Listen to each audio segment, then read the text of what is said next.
facebook.com/wakeupcalldt. From inside of the Cafe Football studios, we're hanging out with you where sports meets that thing called life. I hope you're having yourselves a tremendous day today and making the most out of your time, folks. So very happy to have you here. I can't believe that it's May. It is officially May here.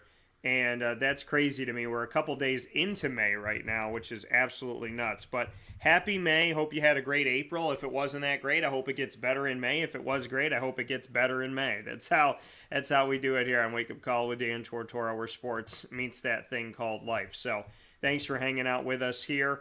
And so happy to be here with you on Facebook.com/WakeUpCallDT, YouTube.com/WakeUpCallDT, as well as on MixLR.com/WakeUpCallDT, and on WakeUpCallDT.com's homepage. Like I said, inside of the Cafe Football studios, Cafe Football here with us and here with you in our community. Make sure you head out to Cafe Football today at any one of their locations. You have the opportunity to hang out with Cafe Football at 3501 James Street, 324 West Water Street, 401 South Salina Street, all in Syracuse, as well as 343 Fayette Street in Manlius, New York, and their giant behemoth of a brown straight building with the double-decker cafe.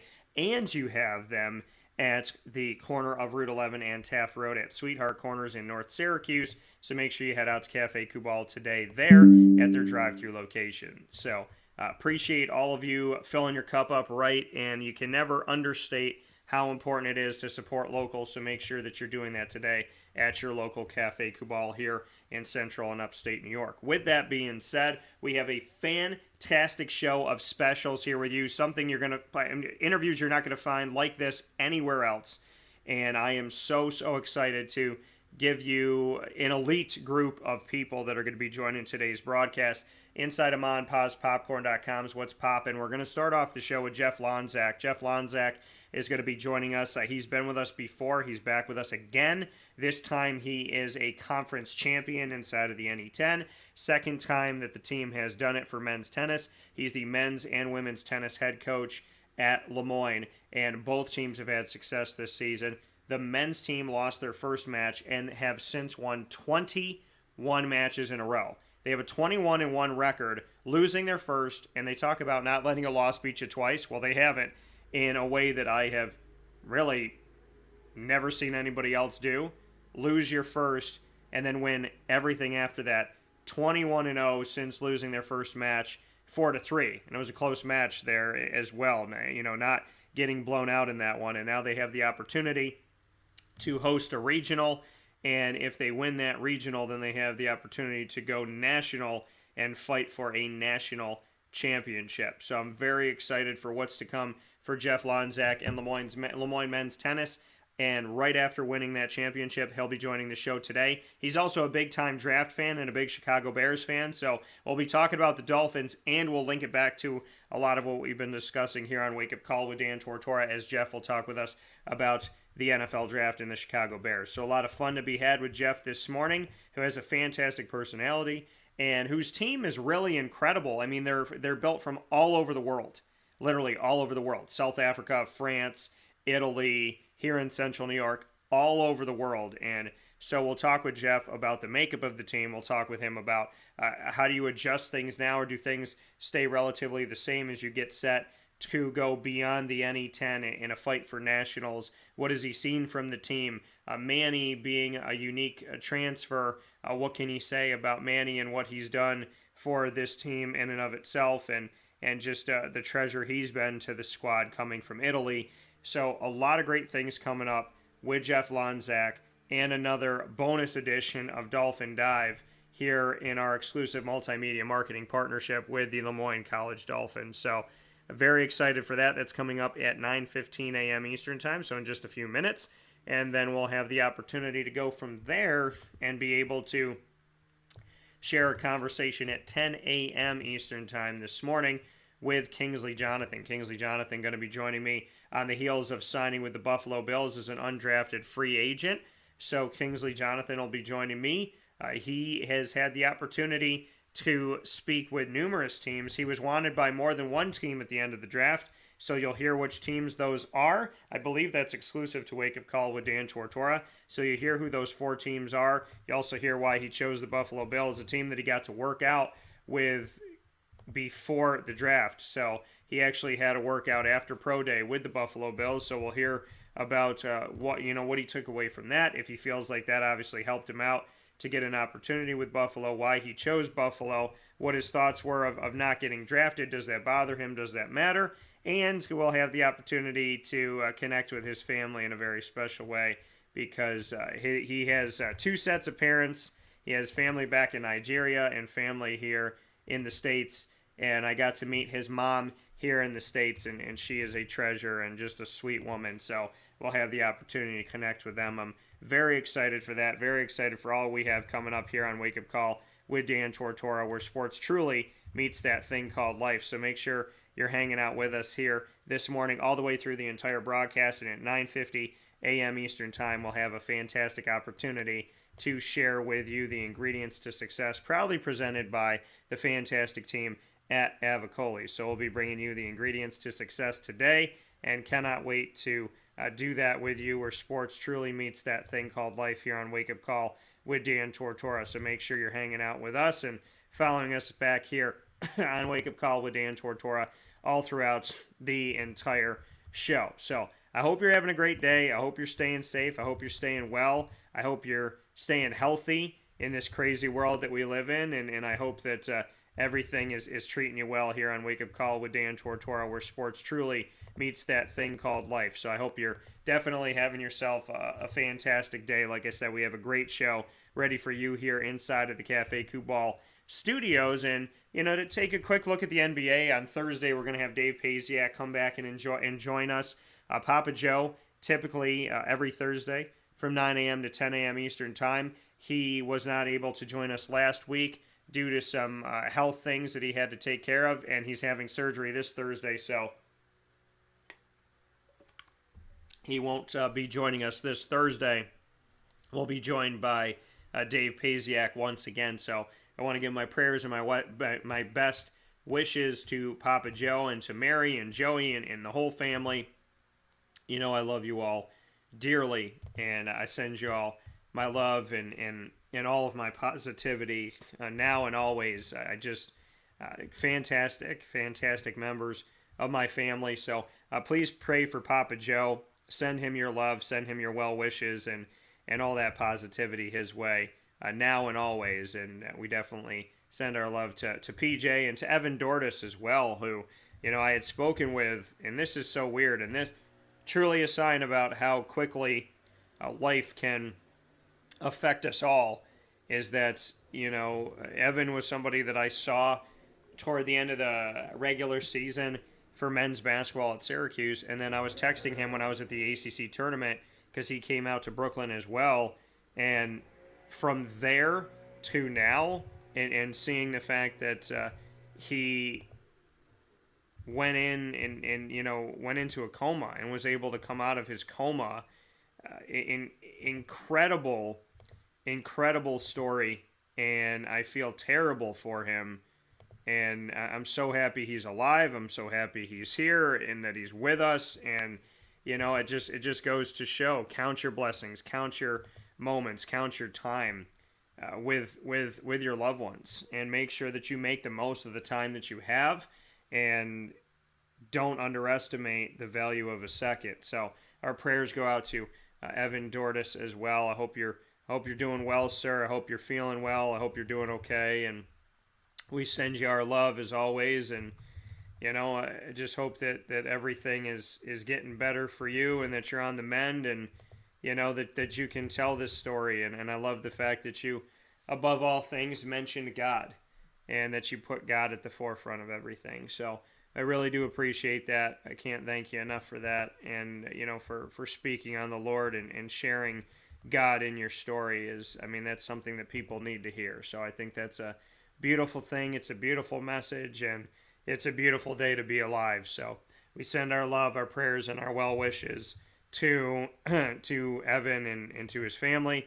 And we obviously send it to Papa Joe as well. And we hope that everybody is making sure to make the most of their morning this morning and not wasting a second in this life that, sometimes can be gone in an instant. So let's make sure that we appreciate the life that we have. With that being said, we're going to take a step aside for a fast break. Excited to have Dave Paziak later on in the week. We have Bob Beretta back for an all-new AD and DT. We have fantasy football to assess the draft with Mike Sofka. So many great things coming up this week, but not before we get to the awesome conversations today with Jeff Lonczak and our video special, as well as another video special, which will be featuring Kingsley Jonathan. You may not find these interviews anywhere else, and if you do, you're not going to find them like you find them here. So, two truly special gentlemen coming up after this fast break, and of course the ingredients to success to round out today's broadcast on Wake Up Call with Dan Tortora, where sports truly meets that thing called life.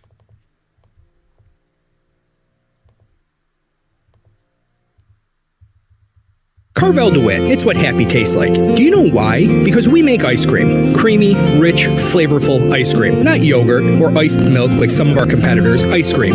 Fresh, by hand, daily. For the calorie conscious, we have something new for you. Our new Carvelite. Same great flavor, creaminess, and texture of our regular ice cream with only 35 calories an ounce. So whether you want an ice cream cake, flying saucer, dasher, carvalanche, hard or soft ice cream, we will satisfy your craving with our fresh, handmade regular or new Carvelite ice cream. Carvel DeWitt. It's what happy tastes like.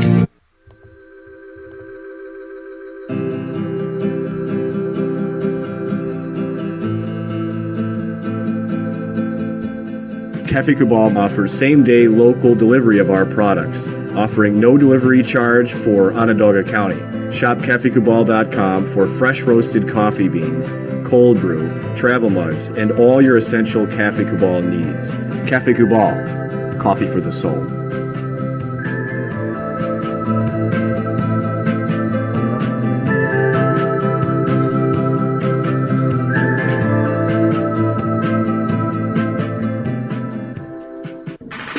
The Wildcat Sports Pub in Camillus, New York is located on 3680 Milton Avenue in the Home Depot Plaza. It is your family-friendly sports bar and restaurant. Folks, some sports bars aren't family-friendly. Some family-friendly restaurants are not sports bars. The Wildcat Sports Pub in Camillus, New York is proud to be both.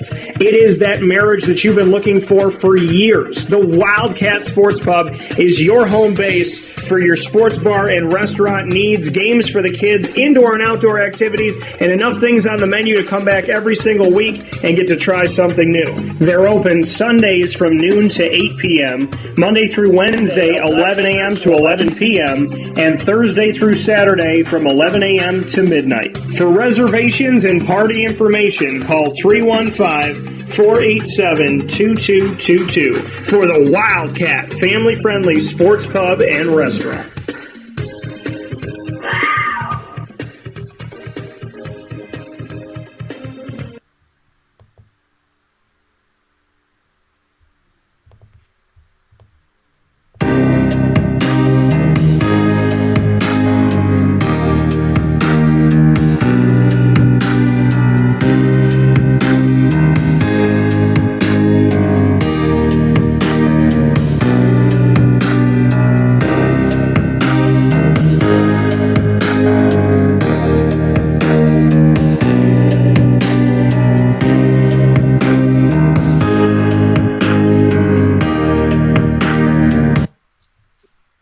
Welcome back here to Wake Up Call with Dan Tortora inside of the Café Kubal studios. You're hanging out here on Facebook.com and YouTube.com, both /Wake Up Call DT, as well as on Facebook.com /Live Now DT. You're listening to live internet streaming radio on mixlr.com /Wake Up Call DT and on the homepage of wakeupcalldt.com. With that being said, you know that every Wednesday at 9 a.m. is Dolphin Time, but under promise, over deliver. It is time to add some more Dolphin to your week, and that is to have Jeff Lonczak here with us, the head coach of the men's tennis team for the LeMoyne Dolphins. Right behind me here, you can see NE10 champions as they have won the conference again, the second in a row for men's tennis, taking care of business 4-3 over these last few days here, and moving forward to what is another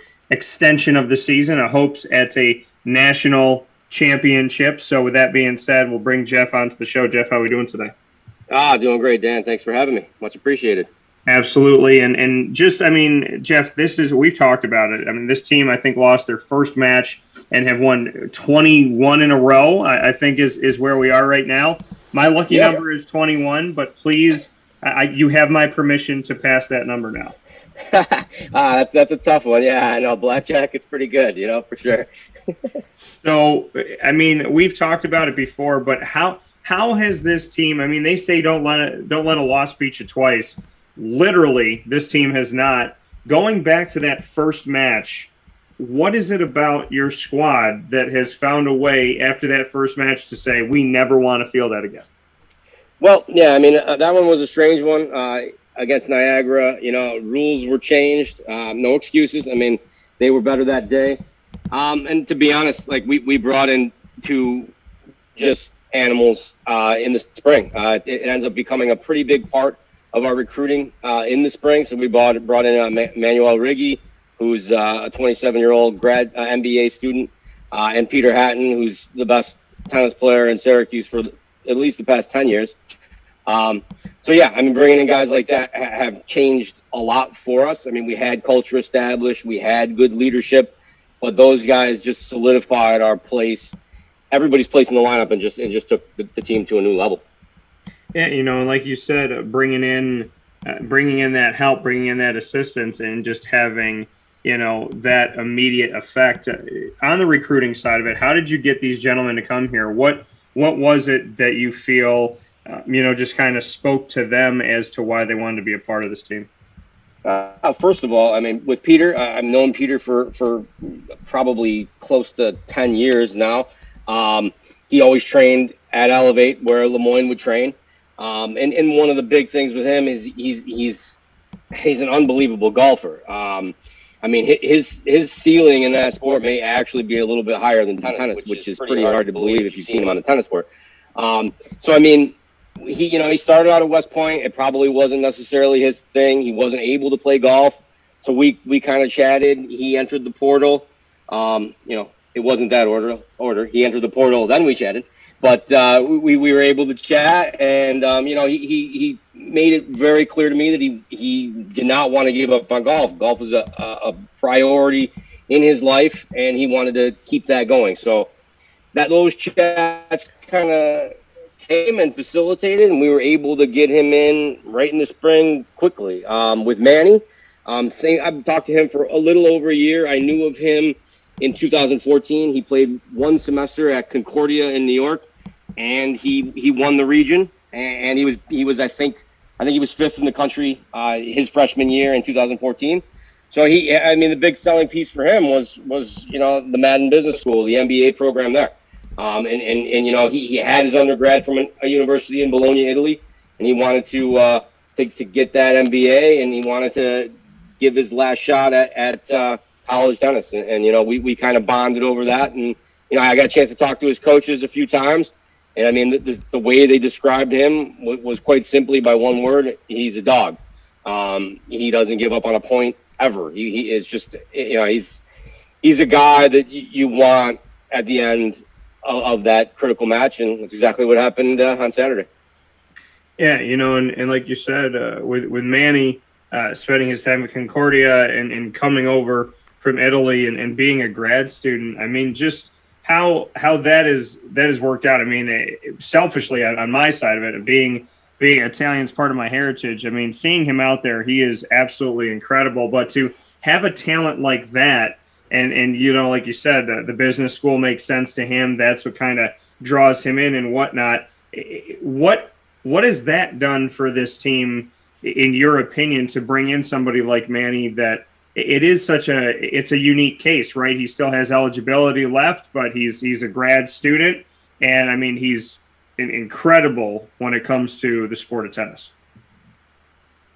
Yeah, it's funny too. Like, we've talked, my teams, we maintain a pretty open relationship. We talk about stuff. Hey, coach, you need an Italian guy. We need a good Italian guy. We need a fiery guy. Like, oh, okay, like, and it just kind of happened on its own. It wasn't me like really actively, like Manny saw us and he saw the NBA program and he wanted to come. And the funny thing about Manny is that, you know, when you talk to him, you don't feel that fire. He's the nicest guy. He's kind. He's helpful. He's just a great guy. So like in the beginning, when I'm meeting him and he's up at LeMoyne and working out with us and practicing and everything like that, you're not seeing his level of competitiveness, I guess. Then all of a sudden it comes to a match and you very quickly understand that he's just a different animal out there, and his competitiveness is infectious, and it's really permeated throughout the program. Speaking here, Jeff Lonczak of men's tennis at LeMoyne. The Dolphins are coming off of their conference championship inside of the NE10 and heading toward nationals here. To look at the rest of the roster, I mean, your roster, including Manny, you have Italy as well as Poland, England, France, a couple players from South Africa, Costa Rica, Australia, Peru, and then right here in Central New York in Syracuse. Just putting this team together and the makeup of this team, just what you can say about your recruitment, because it literally is, you know, a little bit of Central New York and then all over the world. Yeah, I mean, I try to take players after myself. Like I was a transfer a couple times. And most of these guys are the only guys that were here, you know, in their freshman year are Ethan, who's from London area, and then Eric, who's from Lima, Peru. So all these other guys are transfers. The guys from South Africa, JUCO transfers. Felipe from Costa Rica, he played at University of St. Louis. He was a Billiken last year. Casper from Wrocław, Poland, he played at University of Missouri, Kansas City. Manny, again, he was at Concordia, a D2 school. Tom Jari, our number one player, he played at Emmanuel College down south, D2. So yeah, I mean, these guys that maybe didn't feel welcome in their original schools, not to slight those schools in any type of way, but like they've come to LeMoyne and they've kind of embraced what we do and our culture, and yeah, the international piece is extremely cool. Like, you know, I learn from these guys on a daily basis culturally. Yeah, you know, and hopefully someday I can visit them all at their homes. That's the plan. What is it like for you to have, you know, I said when I worked at Disney, it was literally like the United Nations. We would get on a bus and there were people from Japan, from Germany, from Italy, from France, from Mexico, from obviously from America, and you would hear all of these languages on one bus, and you could learn different things to different people. I worked with a lot of people from Brazil when I was at Epcot and whatnot. So what is it like to you to have? I mean, you have this very unique piece of the world. Not only are they successful as a team and successful individually, but you also have the ability to connect yourself to places that, you know, somebody in Central New York may never go to, may never know of. I mean, what can you say about having that, you know, very, very unique experience that you have because you have these players and because of their connections back to their home countries? Yeah, I know. I've been extremely lucky with that. And you know, like the individual people is the cool thing that kind of like does it for me. So, I mean, like, for instance, like the South Africans, you know, I mean, these guys every day they come to breakfast and they don't wear shoes, you know, I mean, like, and that's just them, you know, they're from the beach, they're from the Cape, you know, Casper from Poland, he's very stoic, generally going through his business, getting him fired up on the court, you know, is something else. Like, you know, Tom, you know, the French, I mean, he's a tough guy. He expects a lot, you know, he's critical, you know, same thing with Ethan from England. So, I mean, that's the thing that does it for me is the individual relationships. And yeah, sure. Like it's so cool to have those connections to different parts of the world. But like individually, I learn who these people are, and I learn like, you know, maybe how most of the people are in that area. So it's cool. Speaking here with Jeff Lonczak, the LeMoyne College Dolphins tennis head coach for men's and women's tennis. You've had so much success in both worlds. How would you describe this season for men's and women's tennis, and just what has been accomplished in your opinion, both of them having winning records, and just for you to balance both. It's hard to be a coach to win one, with one team. You have found ways to be successful with both teams at LeMoyne. How would you define this campaign specifically? Yeah, no, I mean, first of all, with the women, it was one of these years where like I came in and I wasn't exactly sure how good we would be. I mean, I knew we had good returning players. To be honest, our freshman Isabella Barona from Ecuador, she really took the team to a whole new level. I knew she was going to be a great player. I talked to her uncle, who's top 20 in the world in doubles, and he assured me. But you never really know until they come. So she changed the dynamic for us. I mean, they 13-5, 13-3 Division II. They're going to end up, hopefully tonight they'll see where they're playing at our regional. It looks like probably Wilmington, Delaware. I mean, what a season for them. In expectations, they weren't like they were with the men. I mean, the expectations with the men, they were there. Like, we expected to win every match. We expected to be first in the conference. We expected to win an NE10 title, tournament-wise. So, I mean, all those expectations were kind of there, which is a little bit different from the women. And it's just been, for me, like, I don't think of much of this stuff as being about myself. It's a total team effort, women and men. Administration in LeMoyne has been nothing but supportive. So like we do it all together. Like you talk about the international feel of my team, and it's amazing. But these players don't come out to LeMoyne without getting an I-20 from Allison Farrell. They don't pass through all the compliance checkpoints they need to without Jen Fabian. So it's a total team effort, and I think we're doing it the right way, and I hope it just continues. And for you, I know you said it's not an individual thing, right? You're not putting the accolades on yourself, yet you were voted Coach of the Year this year in the NE10. So bring me into that and the honor that you have, and why you feel that you've earned that Coach of the Year. I mean, I could see it record-wise. I can see it how the team's doing, but I know that you've been very humble about, yourself specifically. So what can you say about the Coach of the Year honor and why you think it's been bestowed upon you? Yeah, no, it is a cool honor, and I do appreciate it. And the fact that it comes from my peers, the other coaches, is huge. I was talking to one of my players, my female Francesca, yesterday about it, and to be honest, I feel like I have the best team on the men's side. So I don't think I deserve to be Coach of the Year necessarily in that regard, because I got the best team. We should win. I mean, to me, that's the way I think. And then to be honest, like on the women's side, we were picked fourth in the conference, and we ended up coming in first. Like, I feel like I did a better job there. But yeah, of course, it's an honor. I love it.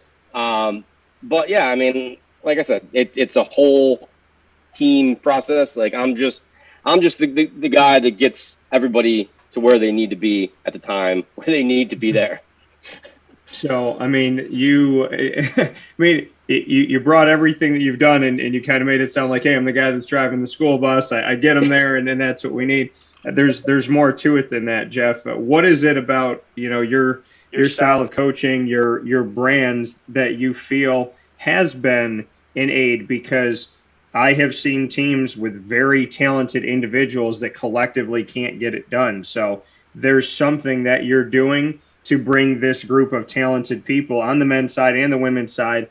You're bringing them together. What is creating the cohesive unit, in your opinion? Because that is you as the coach. Oh, thank you. No, and I think what it is the recruiting piece for me is the thing. I'm honest. I'm not lying to anybody. I'm telling them the truth from day one to the day when they graduate. And the other thing is I believe in LeMoyne. I went to LeMoyne. I love LeMoyne. So for me to recruit a player to come to LeMoyne is like tying my shoes. I mean, it's easy. It's natural. And I think that's what my players get out of it and why they want to be here. For me on the court, yeah, I mean, I'm pretty tough. Like, you know, I mean, I hope my players genuinely like me. I also hope they understand that yeah, I mean, I expect a lot, and I don't take them not giving 100% lightly. It doesn't happen often, but like I hope they see me as first of all somebody who they like and can look up to, and second of all somebody that wants the best for them. You know, and in that connection that you've had with your players, how do you define what it is to be a good coach and to be able to translate? Because different people need to be coached differently, and you're working with people from different countries that have different focuses and whatnot. And one country may see something as positive, where another country may see that as ineffective and whatnot. So there's all these different nuances that you have to deal with, on top of the fact that people like to be coached differently. How do you balance that? That's a good question. Yeah. So yeah, I mean, getting to know the people and how they respond is pretty important. And then, you know, years of having the different cultures can kind of make me balance it in a way. But still, at the end of the day, like, I am who I am, and I kind of do things the way I do. I mean, I'm pretty adaptable. You know, I do my best to adapt, but not always. So yeah, I mean, you know, certain guy, you know, like Ethan from London, you know, I mean, I am brutal to him, and not in a bad way, but I'm brutally honest to him. I expect a lot for him. I'm not going to be nice to him on the court, and that's what he wants. That's how it is. So and then with other guys, I try to take a more analytical approach. Like, look, I mean, you keep hitting this backhand down the line. You're moving now. All of a sudden, every time you're moving to right to try to hit a forehand, it's just not working. You know. So I try to balance, you know, that stuff. But I mean, I'm not perfect at it, but it's even after 15 years of coaching, it's still a work in progress, and I'm still trying to know people better and be better at it. Talking about 15 years of coaching, I know that we're right in the midst of a fantastic campaign right now, but how alive do you feel? I mean, are you, in a sense, is it like you just started coaching? How does it feel to you to be a coach, and you know, is this just a part of you that you can't see changing? You know, it's funny because you know, that what you just said there reminds me a lot of the end of the match against SNU, and it was an extremely close match, and we won it. And you know, we celebrated. We got in the huddle. You know, our captain said, "Hey, look, you know, that's 20 in a row. We won our regular season title. We won our conference title. Guess what? I've never been to Florida. We still got one more to win." So like, that happened, and like, immediately my mind is, okay, the possibilities are, I got Jefferson, I got Chestnut Hill, I got Queens, I got Stack. Like, let me tonight I got to look through these lineups. I got to make sure that everybody's in the right position to be there. So yeah, to say that I feel alive and invigorated with the opportunity to reach our ultimate goal, which is getting to nationals, yeah, is an understatement. We all feel very alive. For you, Jeff, to look at this team this season, like you said, the expectations are so high in men's tennis. Do you believe that this is a national championship caliber team? Have you seen that in them already? Well, I mean, from a fight standpoint, I mean, there's no doubt in my mind. I mean, we will give it our best. The Division II nationals is a whole different cup of coffee, so to speak. You know, I mean, the schools down south, the Berries, the Columbus States, the Linds, the Rollins, the Eckarts, I mean, I could go on and on. These schools have been there many, many times before. They're unbelievably talented, fully international teams. You know, so I mean, we will definitely give it our best, and you can guarantee that. And I hope that, you know, if we do win, we get a nice draw where we can work our way into the tournament and maybe really turn the. And so let people know here kind of what the next step is. I know you just alluded to it a little bit here, but for fans to know where you head now for LeMoyne, kind of what it looks like, because you and I talked about it off the air, and I'd love to kind of give them the roadmap to where LeMoyne men's tennis goes now. Sure. So yeah, luckily enough, it looks like we're going to be hosting our regional. So the way that works is the same way our conference tournament works. It's the 1 and 2 seeds get buys. The 3 plays the 6. The 4 plays the 5. The winner of the 4-5 plays the 1. So we'll be hosting that 4-5 matchup at Drumlin's on Monday at 1 p.m. And we await the winner on Tuesday at 1 p.m. at Drumlin's. So if we were to win that one, then we end up getting into the Nationals, one of 16 teams, and that's a whole nother tournament where each team, all 16, get seeded. So just like a an NCAA bracket, 1 plays 16, 2 15, 3 14, so on and so forth. Yeah, and there's obviously a lot of excitement for this, a lot of invigoration. What is practice like? What are you doing does anything change? Do you keep everything the same, knowing how successful it's been? Do you give them a little break here? Do you mix things up a little bit? Do you have to add anything in? What does life look like as you prepare for the opportunity to, obviously, like you said, be hosting this regional and to try and make it to nationals from there? Yeah, no, Dan, it's pretty similar. Now I did give them an extra day off, just because it's coming up to finals week too. I mean, so like we are students first, athletes second. So I want to make sure that they feel comfortable and prepared for their final exams and aren't too stressed out for that. But yeah, on a daily basis, practices are generally the same. We're doing our 1 hour walkthrough before a match. This week is an inside week because, our regional is inside. So, I mean, we're going to always be in, we'll be at night. And then, next week, hopefully I'm not going to count my chickens before they hatch, but let's say we do win, then we're going to have to be prepared to play outside. So it'll be, hopefully a very beautiful week in Syracuse, and we'll be doing the same things we always do outside. The inside-outside game, how does your team have to adjust to that? I know some might prefer to be in one than the other. How do you balance going between the two? Yeah, that's been extremely tricky for us this year. And I would say it's about 50-50 in terms of the guys like prefer in versus out. But just in tennis in general, it's much more difficult to go from in to out. So especially when, inside is inside and outside is 43 degrees with 20-mile-per-hour winds. That makes it even more challenging. But, I mean, at the end of the day, if we do accomplish our ultimate goal and we are in Florida, that type of adjustment isn't quite as big because the weather's going to be high 70s, low 80s, maybe high 80s, and it's just not going to be as difficult as it is in Syracuse in April. For you, besides the coldness that may have been there in central New York and the wind and whatnot, if there is no wind, if it's calm, what about the game outside is still an adjustment that you try to teach? What are some of those nuances that you feel on an outdoor court the guys need to prepare for? Yeah, I mean, it's much more grind. The points last longer.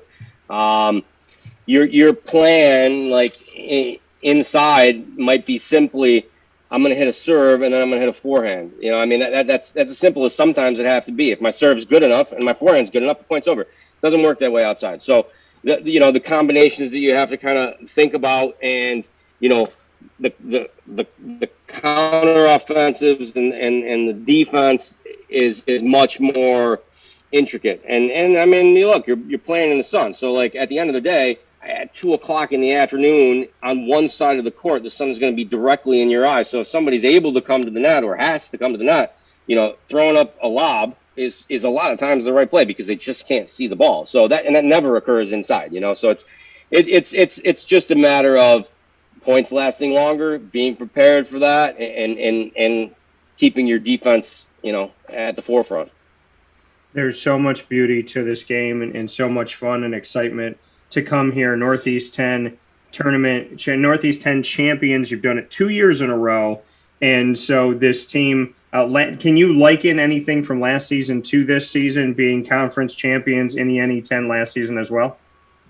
Yeah, I mean, a lot of the same guys are here. So I mean, they got that experience that they needed, to kind of get that, and they've expressed that to the other guys, and in the goals and the way of thinking. I mean, that's kind of the biggest thing, you know, like it was unbelievable to win our first conference championship last year, but these guys knew, you know, hey, look, it's a new year and these are our goals this year, and they were stated. So, I mean, I think that's the biggest thing.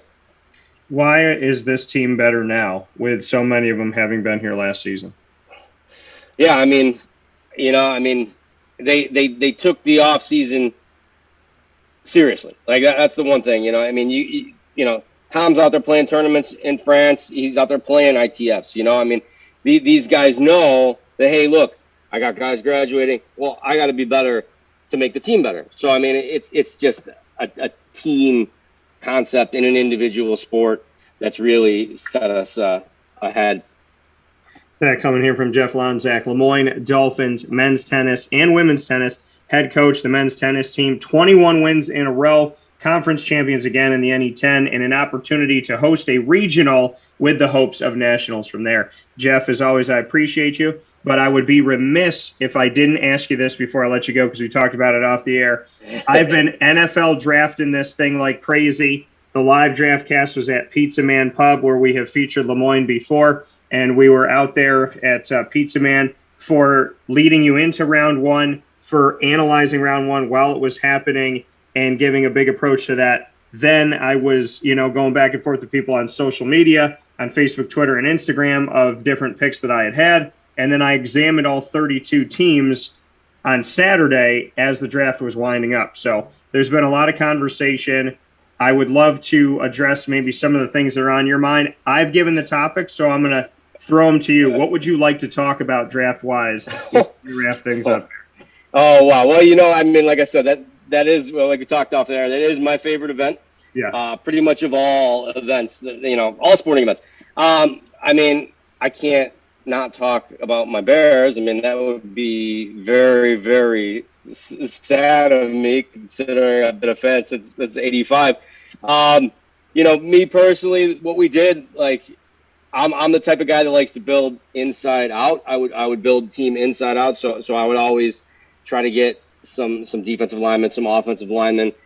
We kind of chose a little different route. We went from the outside in, drafting some defensive backs, and we ended up also addressing tackles and guards and even a center there, but very late. So, like, yeah, I mean, I don't know, Dan. This is a tough one for you. I got to ask you, do you know any of these linemen that we drafted on day 3 from the Bears? I mean, that's I know you knew all the first round guys. I know you did a heck of a job, but do you know any of these linemen? Because I sure don't. I find it interesting, and I appreciate the question. You know, I look at what they've done here in the draft and the choices that they have made here, and ultimately, you know, I think for the Chicago Bears, and you were talking about it from, you know, you build a team from the inside out, right? Not the outside in, and that's how you build a championship caliber team.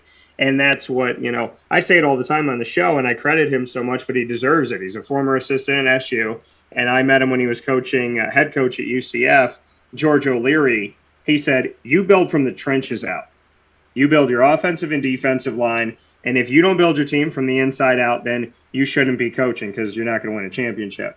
Looking at Chicago, like you said, they did the opposite, right? They went to DBs. They went to Kyler Gordon, a cornerback out of Washington. That's a guy that's shown up on some lists, could have been a first-round pick. He was a second round. Their first pick that they had was 39th overall, which is in the second round. Jaquan Brisker, a safety out of Penn State, another guy that they go to help him out. Then they had Velus Jones Jr., a wide receiver out of Tennessee, who caught 62 passes last year. Now, he's a 4.31 speed, which will help out a guy like Justin Fields, who likes to run it. So you get a young receiver there to try and help out your receiving core. In the 5th round, Braxton Jones, offensive tackle out of Southern Utah. Then they went and got Zach Thomas, offensive tackle out of San Diego State. Try to help them later on in the draft, maybe to get some guys in camp to build some competition, see what they could do depth-wise.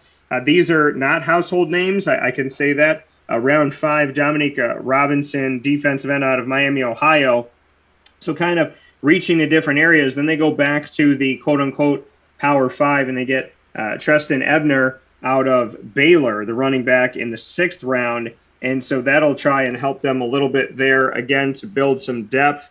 And then you have a center in Doug Kramer from Illinois. And then you brought in Carter, an offensive guard. So a lot of offensive linemen. They go with a punter, Trenton Gill, out of North Carolina State. And whenever a punter gets drafted, the anticipation is that they're going to make the team or that they really do need a punter. We saw some go in the 4th round. And Elijah Hicks, the safety out of California. So, I mean, this team really went offensive line, defensive backs. That is where the focus was. And when you look at the roster for the Chicago Bears, because I know you said, what do you think as far as what we need and whatnot? When you look at Chicago moving forward here and what they already have on the roster, I mean, you have Justin Fields. Behind him, you have Ryan Willis and Trevor Siemian to back him up. So you're hoping that he's going to stay there, obviously. David Montgomery, Khalil Herbert that they got from Virginia, I believe. It's a guy I covered in college. He has the opportunity to hopefully be a 1-2 punch. They brought in Darrington Evans, who is backing up Derrick Henry in Tennessee. So, I think if Montgomery stays healthy, there's something to have, but he's never been the dominant. He's never been the only answer at running back. They've had to have other guys in Chicago. They've needed to have someone else, and they had tried that out and thought, it looked like they had a balance of a 1-2, this guy's catching, this guy's running, but then they let go of that. So I think, between Herbert and Evans and Ebner, who they drafted, somebody has to step up. Darnell Mooney, I covered him at Tulane.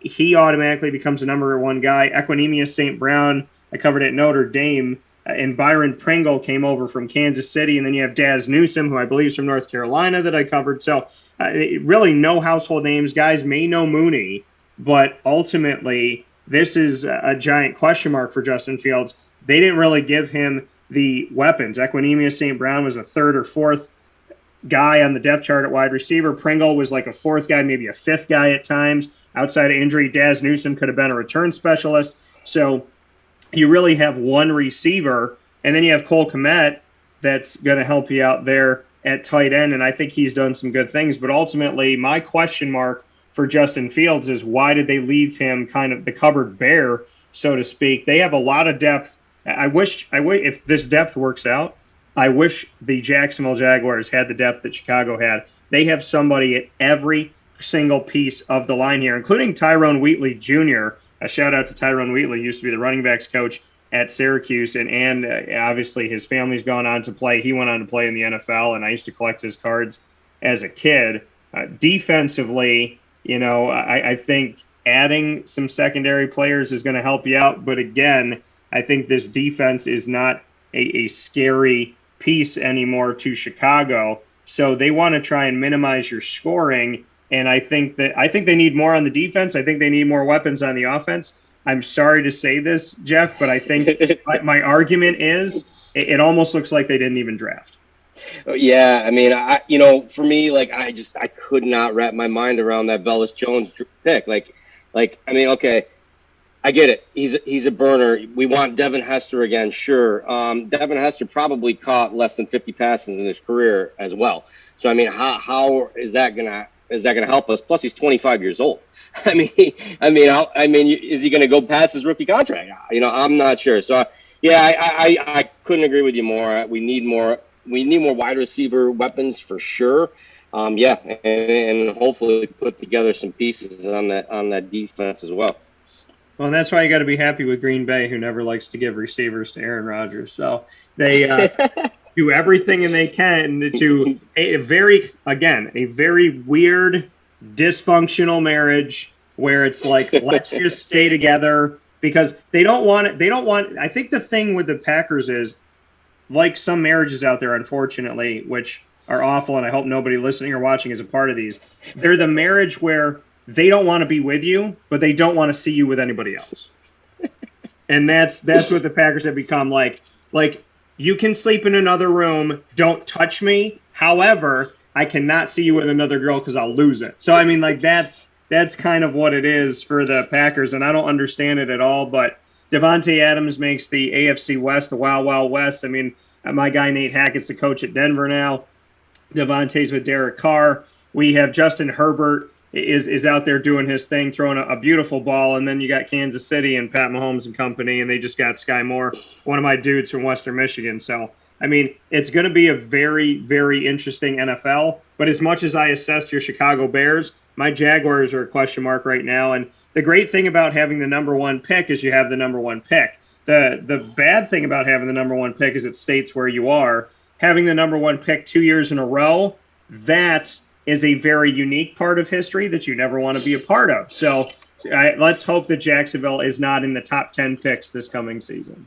Yeah, for sure. I mean, good luck with that. Like, look, I mean, we talked a little bit about, I'm also a Michigan fan, so I know Hutchinson well, and I understand the Walker pick at one for me. Like, I mean, freakish athletic ability. I mean, ceiling not reached. And that's the thing. I think it's possible to say that Hutchinson's ceiling was last season. I mean, he was unbelievable.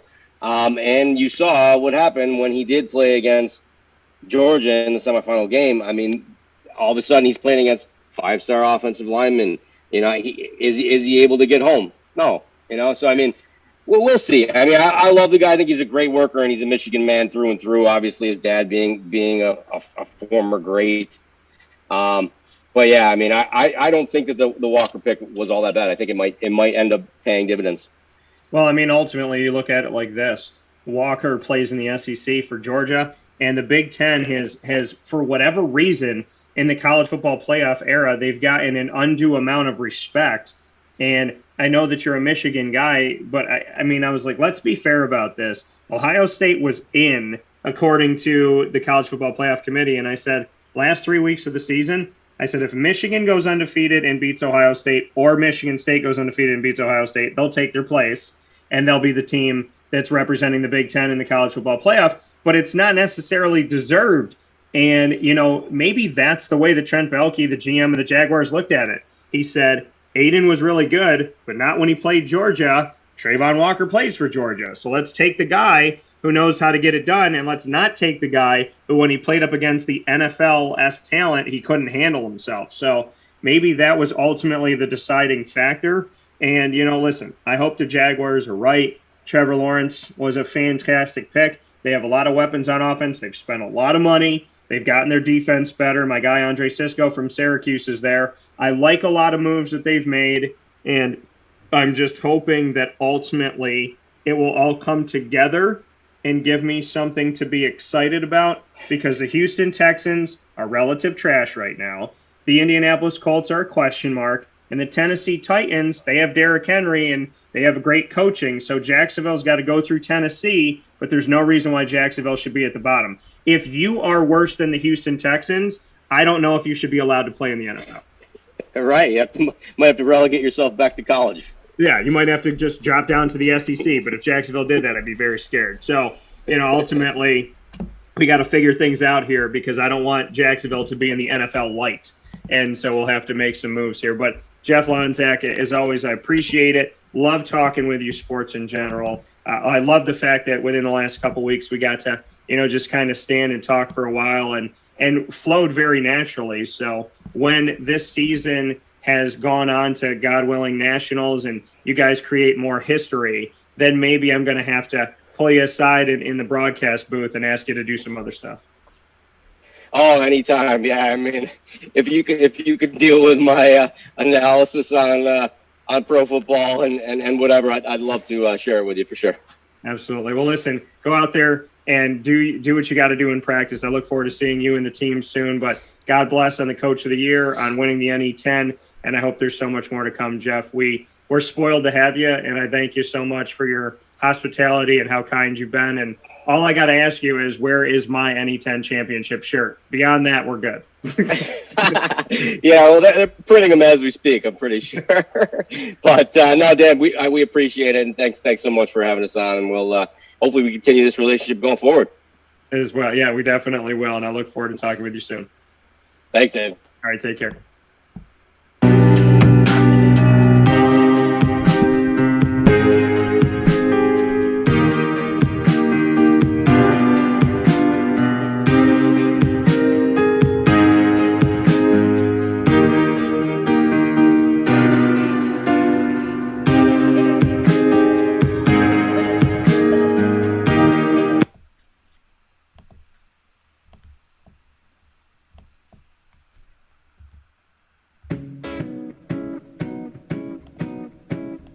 In these unique times, there are those in our community that give us a sense of normalcy and positivity. Pizza Man on 50 Oswego Street in Baldwinsville has been here for you for over 35 years and is here now. Call 315-638-1234 or order online at pizzamanbville.com to bring those familiar tastes into your home. And remember to come see our monthly on-site broadcasts centered around the community and our Baldwinsville bees. Pizza Man in Baldwinsville. Any way you slice it, they are always here for you.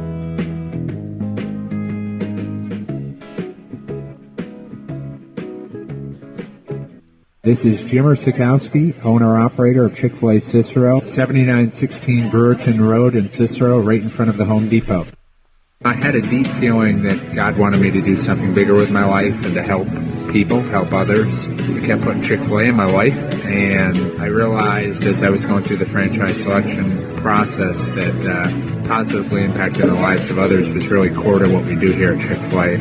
First of all, it starts with the food. The food is brought in fresh daily. We bring in local produce. We prepare to order in the kitchen. We hand bread our chicken. We hand spin our milkshakes. It's great food. It doesn't taste like fast food. I think the second thing is the way people feel when they come in a Chick-fil-A restaurant. It's different. We try to treat people with intentional kindness here, which is very different and deeper than good customer service. And so I think it feels remarkable for most people to come in a Chick-fil-A restaurant. And then lastly, the impact that we try to have in the community is very different. It's a big part of the expectation of every operator of a Chick-fil-A restaurant is that they're actively engaged in their community, they're a leader in the community, and they're making a difference. When they realize that what we're striving to do is to shine a little light in their life, that's a very, very different experience than you will have in any other quick service restaurant. And it's that remarkable experience that I think people will emotionally connect with. I'm George Townsend of Honda City with some good advice when buying a new car. The true cost of owning a new car is determined by the appraised value when you trade it. No vehicle appraises higher than a Honda. Next, look for low APRs and deep discounts. You also want low maintenance costs and great fuel economy. That's why my advice to you is to buy a new Honda. Looking pre-owned, visit our Honda Certified Used Car Center. Honda City, 7140 Henry Clay Boulevard, Liverpool, or HondaCity-CNY.com. It would be a pity if you don't shop at Honda City. Our corporate purpose at Chick-fil-A is to glorify God by being faithful stewards of all that's entrusted to us and to positively influence all those who come in contact with Chick-fil-A. And what became increasingly clear from our success in Cicero is that people love Chick-fil-A. And also I think we recognized that, we had a great opportunity to grow the brand and grow our platform. I felt incredibly grateful when I was selected to be a Chick-fil-A operator. I think what it's meant for me, what I've come to realize on a very deep level is that this is a calling for me. It's not a career. It's not a job. The Lord called me to be a Chick-fil-A operator and to use these restaurants to glorify Him and to positively influence other people. I'm blessed. I'm very blessed. Head to Chick-fil-A Clay on 3974 State Route 31 in Liverpool, New York.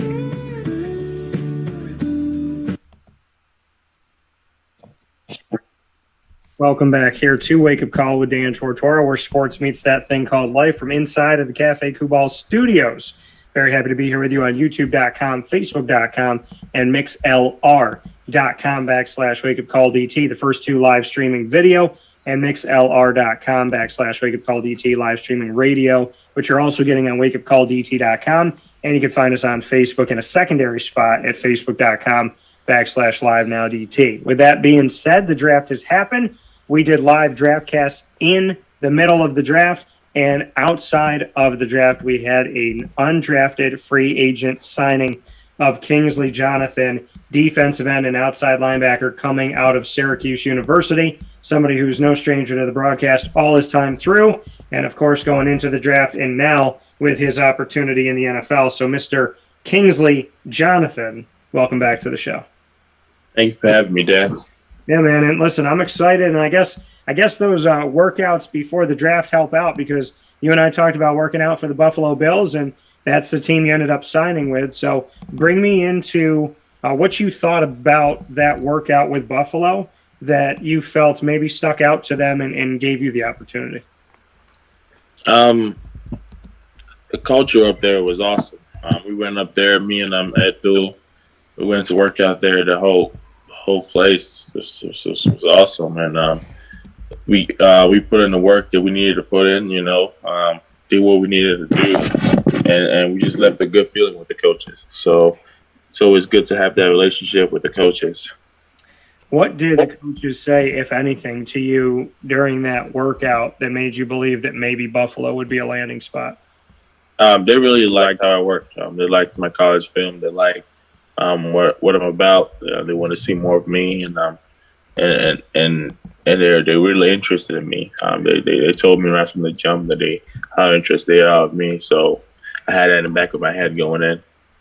There were two Kingsleys going into this draft that I saw, and I said my Kingsley. That's what I call you. You're the king on my end of things. So to see you get an opportunity here, you go through the 3 days of the draft, rounds 1 through 7, and what did you take away from it? Did you have an expectation of being a day 3 guy? Did you have no expectations? How did you attack the draft, and what was kind of maybe your way of navigating through it mentally?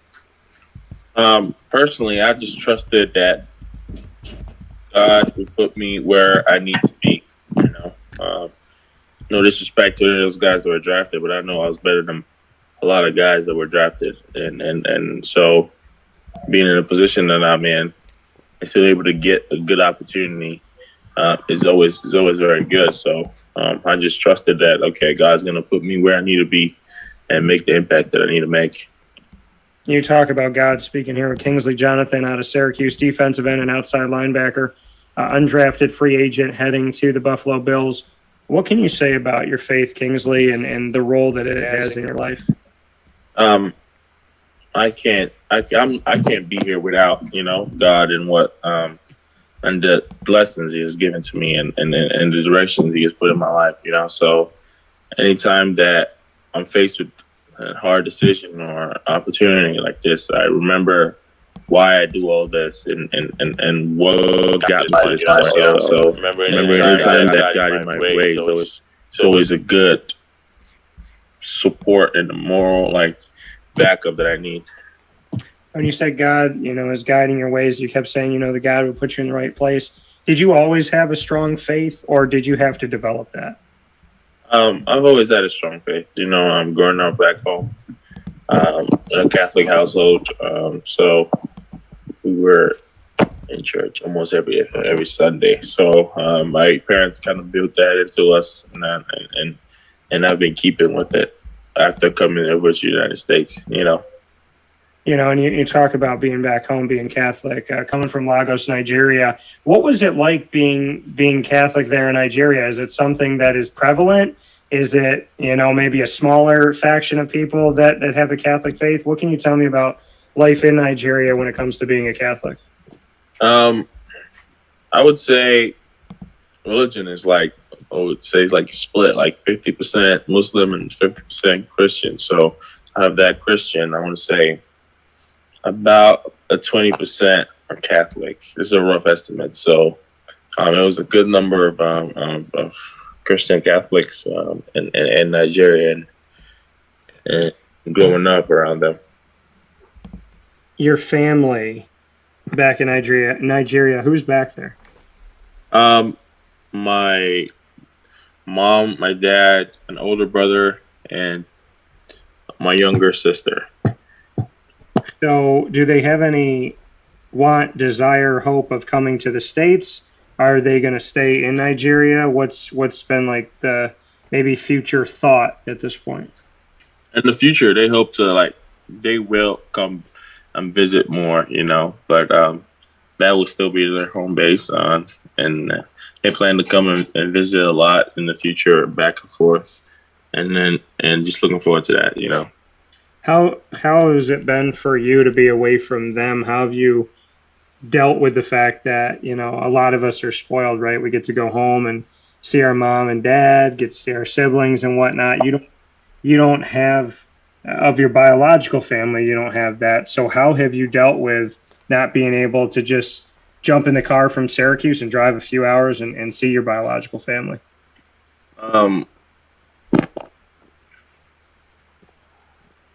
It's been, I mean, I use it as, okay, I remind myself anytime that comes up, I remind myself, okay, well, I'm doing what I'm doing because of them. So I have to do this so that I can be able to provide for them. So that's what like just keeps me going and it keeps reminding me anytime it gets hard, so that's what keeps me going and keeps reminding me, You come over and you have your host family here. What can you say about how they've become your family, too, and just living in a world where you have two families? What can you say about the dynamic that you do have here? Over here, my family here have nothing but awesome. They've been nothing but the best, and just for God to provide these people, put them in my life, it's been amazing, So being able to have people to turn to here and back home is always is awesome. So basically having two support, so I'm blessed to be in this situation now, man, to have that, And I want to shout them out for those that don't know the names of your family that have become your family here, because I had the opportunity to meet who I called mom, but I had the opportunity to be around some of your family just to really show them some love here. I'd love to, get your thoughts on the family in general, individually, and to be able to say their names out here into the world, because, from anybody not knowing your situation, when I turned around, like, that was mom, she treated you like that's her baby. So it was really incredible from my point of view. So I'd love to hear from your point of view about your family here. Oh, they've been the best, always supported me in everything I needed, always reminded me that I'm one of the, I'm part of the family, and it's always been like that. Nothing, they've never wavered, and they've never dropped any support they've had in me. So being blessed to have them in my life is part of the reason I've been able to get this far. So I owe them a lot, And what can you, and to shout them out individually, just what you can say about I'd love to shout out their names and maybe something that sticks out individually for you. Oh yeah, Tim and Ty are great. They've been amazing, and just blessed to have them in my life, Coming from Kingsley Jonathan here on Wake Up Call with Dan Tortora, where sports meets that thing called life, inside the Cafe Kubal studios. Bring me into, so the draft ends.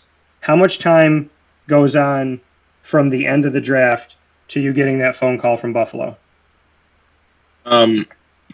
Before the draft ended, Buffalo didn't have any more draft picks, so we already discussed and they already reached out and we're trying to come to an agreement like way before the draft ended. So I knew where I was going before the end of the draft, and it was awesome getting that phone call from the Bills and letting them know that I'm going to be coming there.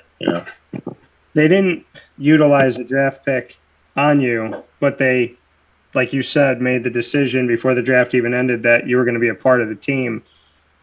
What does that do for you? Hi, how are you? Hey, how are you? We were just talking about you.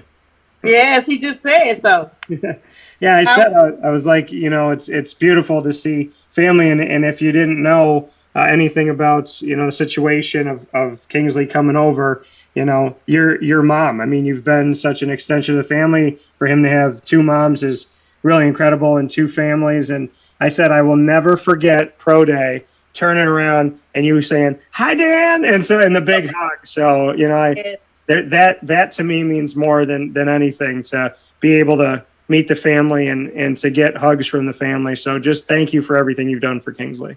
No, thank you. Thank you as well, especially whenever he was up in Syracuse. We family now. That will never end. It's always an extension, and it's good to make sure that you keep individuals that are close to you, that that you can pick up the phone and have if nothing else, just a conversation.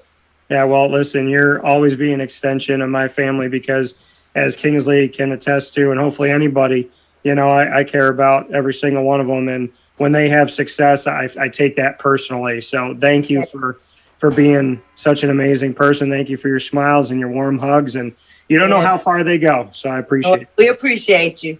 Well, thank you very much. Appreciate that. Look, this is only the beginning. I know, and I might as well ask you because I was going to ask Kingsley about it. But when you found out about the Buffalo Bills, how did you all react?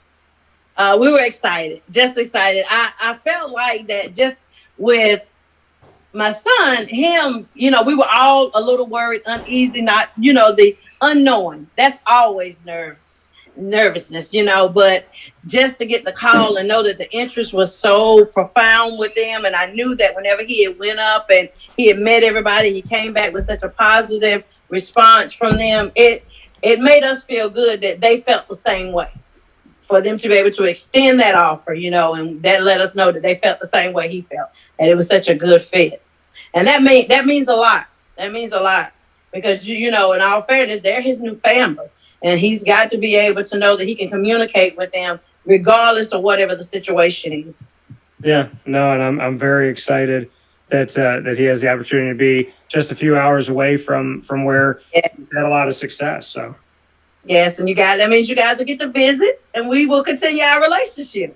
Absolutely, and Kingsley's going to have to let me know. I know a few spots at Buffalo, but Kingsley's going to have to do the due diligence to tell me some spots to go to, some good places to eat. Yes, that's what I'm looking forward to, the different foods and the different atmosphere. Absolutely. Well, thank you, as always, for everything. All right, take care, Dan. Thank you, you too. Take care. All right, bye-bye. See you. So Kingsley, I don't think we can even say, that in itself in the moment. That's your family. They're incredible. You have two sets of parents, and they have been, wonderful. And it's so much. You're spoiled, man. I think you know that, but it's so great to see how they react and to have that. It's priceless. Your mom just left me speechless. And she did that to a broadcaster, so I don't know how she did it. But awesome. Yeah, man. So I heard her point of view when you told them. Were you with them when you talked to Buffalo? Did you? Bring me into the conversation with the Bills when they said, "Hey, Kingsley, we're going to sign you." Were you with your family? Were you by yourself? What was going on? Throughout the night, I was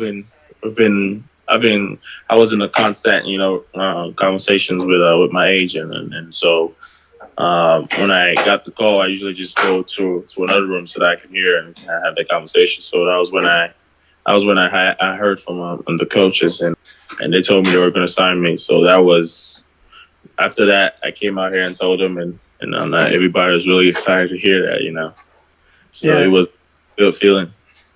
So you said you're by yourself. Talking with your agent and whatnot. Did you want that? Did you kind of want to have that, keep to yourself, quiet, like in a room, going through this? Is that what you wanted? Did you want it to be just kind of a very personal, just quiet? Not necessarily. I just went into a different room so I could hear them because it was just me in there. So that's the only reason I moved out. But listening to them and being able to have this opportunity to be part of the 1% is more than a blessing. Why do you think you got in?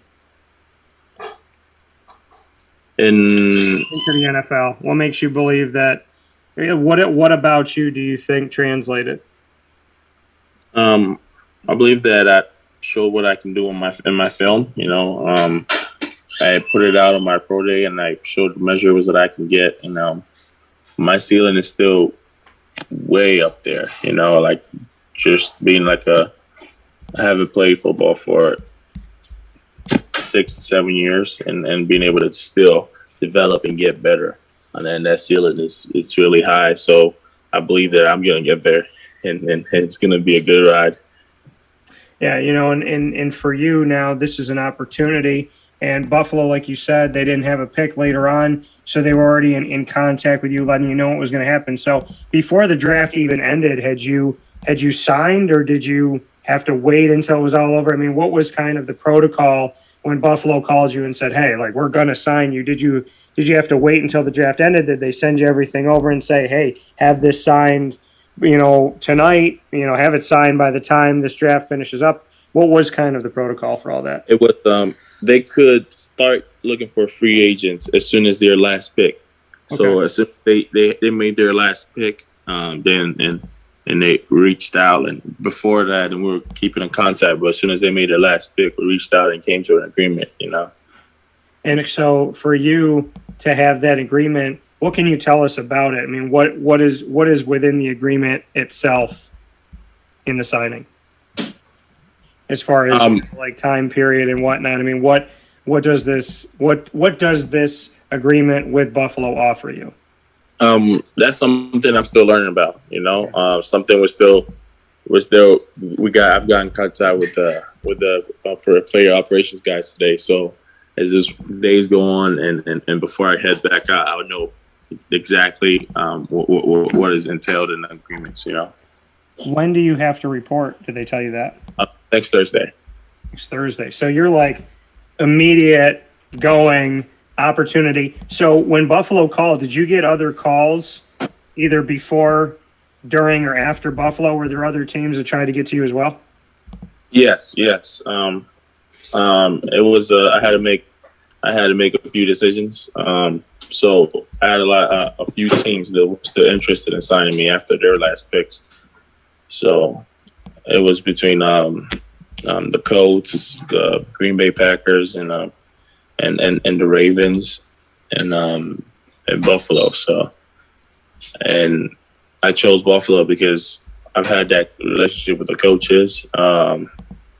Like they've been, keeping contact with me throughout the whole process and reading, they reminded me how much like they wanted me up there and whatnot. So that was why me and my agent went with the Buffalo Bills. So did you talk to the Colts, the Packers, the Ravens, and the Bills at the end of the draft? Did you speak with all the teams, or did your agent speak with them and you didn't? How did that process go? For the most part, my agent did most of the talking, and I just had to make like the decisions here and there. So for you, Buffalo, like you said, it's the relationships with the coaches and whatnot, and you feel the best there. Did this almost feel like a re-recruitment, so to speak, where you go back to your, picking your college when it came down to you picking Syracuse? Did you feel that side of it with these four teams, that you had to trust your gut and think about those relationships, think about how you felt? I mean, how did you ultimately make this decision, and did it feel similar to college? It did feel similar to college, just being blessed to have that many people reaching out and being interested in you was like the biggest part of it, So for anybody to be interested in me is a big deal for me. So being able to have the opportunity to choose is more than a blessing. So it did feel like choosing a college over again. And, like you said, having a choice, knowing that a bunch of these teams wanted to bring you in. For you, we talk about faith and being grateful. When you look back on this moment, does it matter to you getting drafted or not, knowing that there was a bunch of teams after the draft that were like, hey, we want to bring you in? So ultimately, what means more to you? Would it have been getting drafted, or is it the fact that there was multiple teams that said, hey, Kingsley, we like what we see and we'd love to have you here? Obviously, players want to get drafted and want to be, or they have the name called and the name shown across the screen. But everything happens for a reason. And I said earlier that I'm gonna go where God want me to go. So being able to have the opportunity to choose is always another added, favor. So so that's what I'm looking forward to. The draft is passed and that's done with for me. I'm not thinking about that anymore. So I'm just looking to get to work. You talk about the coaches at Buffalo. Which coaches have you built the best relationship with? The assistant D-line coach, Coach West. He's been reaching out, and we've been keeping in contact. And so for you, in closing, before I let you go, Kingsley Jonathan, Syracuse Orange defensive lineman alum who can play DN and outside linebacker at the next level in the NFL. What are they looking at you to play, Kingsley, here on Wake Up Call with Dan Tortora inside of the Cafe Kubal studios? Do they want you to be a hybrid? Do they want you to be upright as a linebacker? Are they looking at you on the defensive line? What do you know of Buffalo's plan for you in camp? I'm gonna be a defensive end, like a 4-down defense. So I'm gonna be out in the edge, rushing the passer, setting the edge and runs. Some things that I'm very used to, Yeah, and we look at, they have Gregory Rousseau, Shaq Lawson, Ed Oliver, Daquan Jones are, all of their defensive linemen that we have here currently on the depth chart. And then at DN, Shaq Lawson and Gregory Rousseau, and also like Carlos Basham Jr. and AJ Epinesa. So what are your thoughts on what is on the roster right now and your potential of making this team? What do you know about the defensive line in Buffalo and kind of maybe how you would fit into that? They have a lot of guys that played a lot of games. So going in there, being able to compete for a spot is always it's like a good thing. So it's like an opportunity. So I'm just going in there to work, trying to compete to get a spot. Seeing a guy like Trill Williams last year come off your defense, albeit a DB, but come off your defense and to not be drafted, and then to see him not only make a team, and he kind of bounced around, initially with the Saints and then went over to the Dolphins, and now he's on the 2 deep in the secondary. What does that say to you about the ability to just does that give you hope of listen, all I need is to get signed, all I need is to get in the room and we could do this? I know Trill is Trill and you're you, but just seeing Trill go from undrafted to being in the 2 deep, does that give you hope that there is that avenue to just get in the room and then go from there? Oh yeah, it's something that I don't necessarily need anybody to give me that hope. I've always got that, drive to be like, it doesn't matter who's in there, I'm going in there to put what I got to do and put my best foot forward, and just leave the rest to God, What is it that you want to say to the Bills Mafia? We know that they are avid fans. They are hungry. Some of them have already responded, putting the post out that you signed with Buffalo. I'm already seeing that love. I'm already hearing from some Bills Mafia. So what do you want to say to Bills Mafia? I just want to say I appreciate all the love, man. I appreciate all the love. You're going to get everything I got to give, Bills Mafia. I'm going to come in there and put in the work every day. I'm trying to win games. I'm trying to win rings. And that's what you're going to get. Did you hear a lot from the Bills Mafia? Have you heard from Buffalo Bills fans since they saw that you signed? Did you feel a lot of love right off the bat? I definitely have feeling a lot of love. They've been blowing up my Twitter, my Instagram. So that was really good to see. So going there in a little over a week now, Kingsley Jonathan, an opportunity to be a defensive end. Do you feel like you're auditioning for Buffalo, or do you feel like you're auditioning for all 32 teams? As an undrafted free agent, how do you view what you're about to do with the Buffalo Bills and reporting there? Do you think this is strictly for them, or do you think that this is, kind of for the entire NFL? I'm working with what I have in front of me. I'm not worried about anything else. I'm not trying to, I'm going in there to, work out with the Bills and put my best foot forward and show them what I can do. That's the biggest thing for me. And whatever happens, it's going to happen, They got a lot of talent. They brought in some incredible talent as well.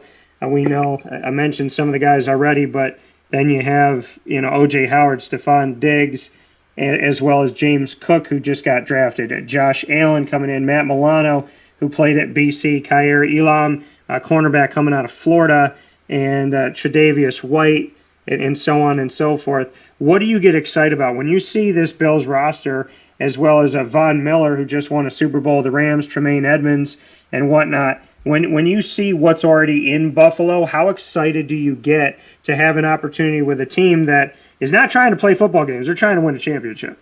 Yeah, it was ecstatic, man. I'm ecstatic to go join that the culture and the winning organization they got going on. Just to learn from people that have been there longer than I have, and been having the ability to learn from people like Von Miller and whatnot. and being able to be in a position to make the team is a blessing in itself. Last note, Kingsley Jonathan is blank. Fill in that blank for me. I'm a hard worker, man. I'm a grinder. I'm putting it all out there, man.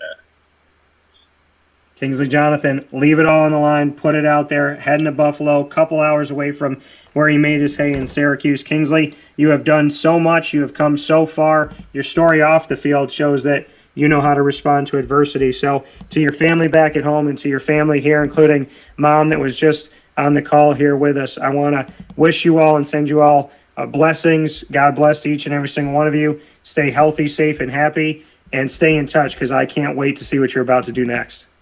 Appreciate it, Dan. Thank you. All right, man. Be good.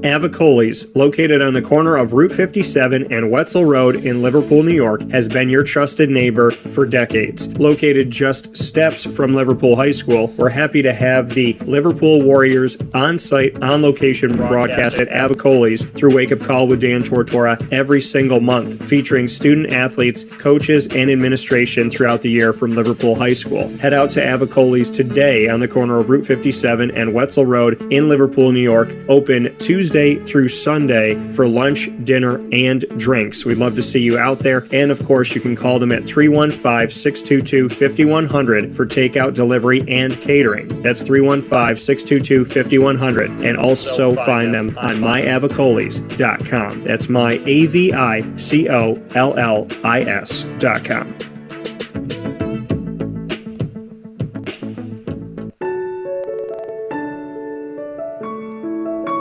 Having peace of mind when you're out of town that your furry-loving friend is safe and sound means taking them to Canine Campground, because we all know that when it comes to the love of our pets, it goes well beyond the call of duty to make sure they're safe and sound. Right, Lily? So take a ride to 242 Johnson Street in East Syracuse, New York, and see Canine Campground and where your dog will be staying. In the classic cabin, the executive cabin, the grand cabin, or of course the luxury cabin, because if you know Lily, you know she loves luxury. Now you don't have to wait to the last minute to find a family member or a friend that'll take your dog for a few days.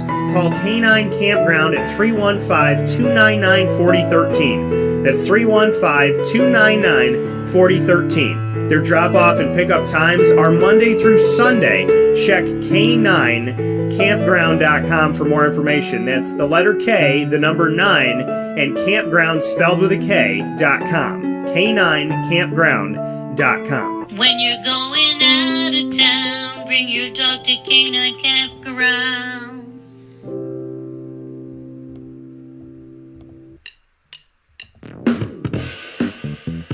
PB&J's Lunchbox, the food truck that you love finding all throughout central and upstate New York, now has a street-side cafe. So when you're craving their traditional favorites as well as their out-of-box amazing menu items, you can now head to 663 Old Liverpool Road in Liverpool, New York. Located just minutes from the highway, the Thruway, Destiny USA, and Onondaga Lake Parkway, PB&J's Lunchbox Street-Side Cafe is there for you Monday through Saturday from 9 a.m. to 7 p.m., serving breakfast, lunch, and dinner all throughout the day. Get breakfast for dinner, dinner for lunch, whatever you fancy, including their award-winning grilled peanut butter and jelly sandwich. Find them at 663 Old Liverpool Road in Liverpool, New York. PB&J's Lunchbox, where we love to know what's in your lunchbox.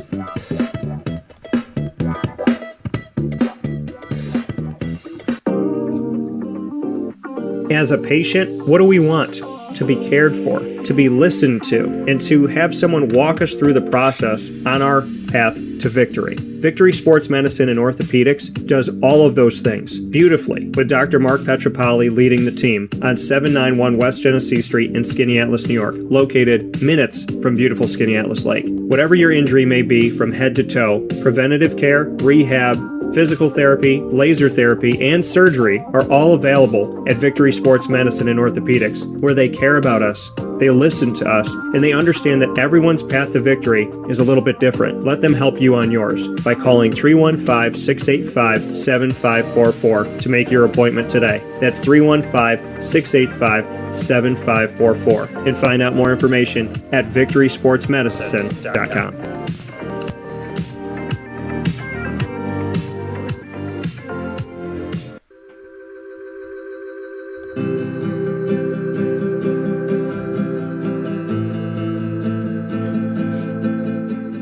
Cafe Kubal offers same-day local delivery of our products, offering no delivery charge for Onondaga County.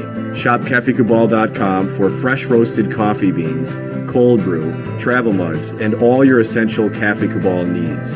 Cafe Kubal, coffee for the soul.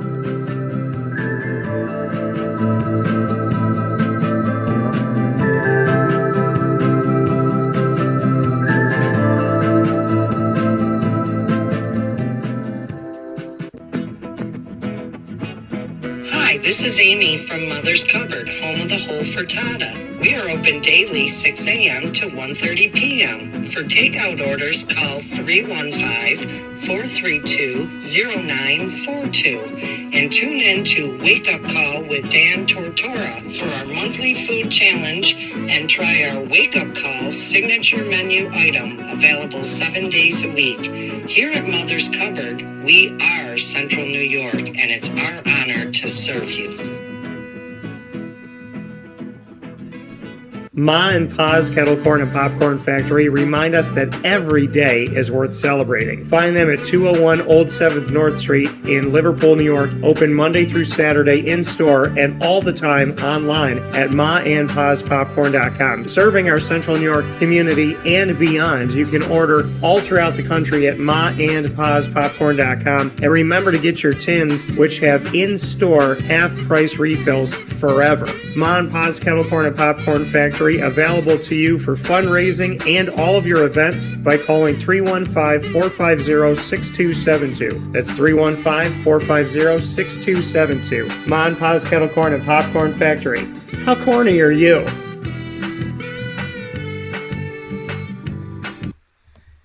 Welcome back here to Wake Up Call with Dan Tortora inside of the Cafe Kubal studios, where sports meets that thing called life. I hope you're having a fantastic day and happy to be here inside of the Cafe Kubal studios. And thank you so much for being here. Cafe Kubal, of course, is here with you on 3501 James Street, 324 West Water Street, as well as 401 South Salina Street, all in Syracuse. You can also find them by going to the corner of Route 11 and Taft Road inside of their Sweetheart Corner drive-through location in North Syracuse. And you can find them on 343 Fayette Street in Manlius, New York, in their giant behemoth of a brown-striped building. So make sure that you check them out there. I hope you're having a fantastic day and a fantastic week. And make sure you fill your cup up right with Cafe Kubal today, as they appreciate everyone who's come to them. And thank you for building up such a fantastic local piece to our community. And I want to really accent that local, because it's so important to support local in our community of Central and Upstate New York and beyond. So a big thanks to everybody at Cafe Kubal. Happy to be here with you inside of these Cafe Kubal studios. You just heard from my guy, Kingsley Jonathan. You also heard from another one of those fantastic people that I appreciate having in my corner, Jeff Lonczak. And inside of maandpaspopcorn.com's What's Poppin', in just a few minutes, in about a little over 10 minutes here, we'll have the ingredients to success. So we'll make sure that we get that over to you momentarily. But before we go there, to just take a look, as I said,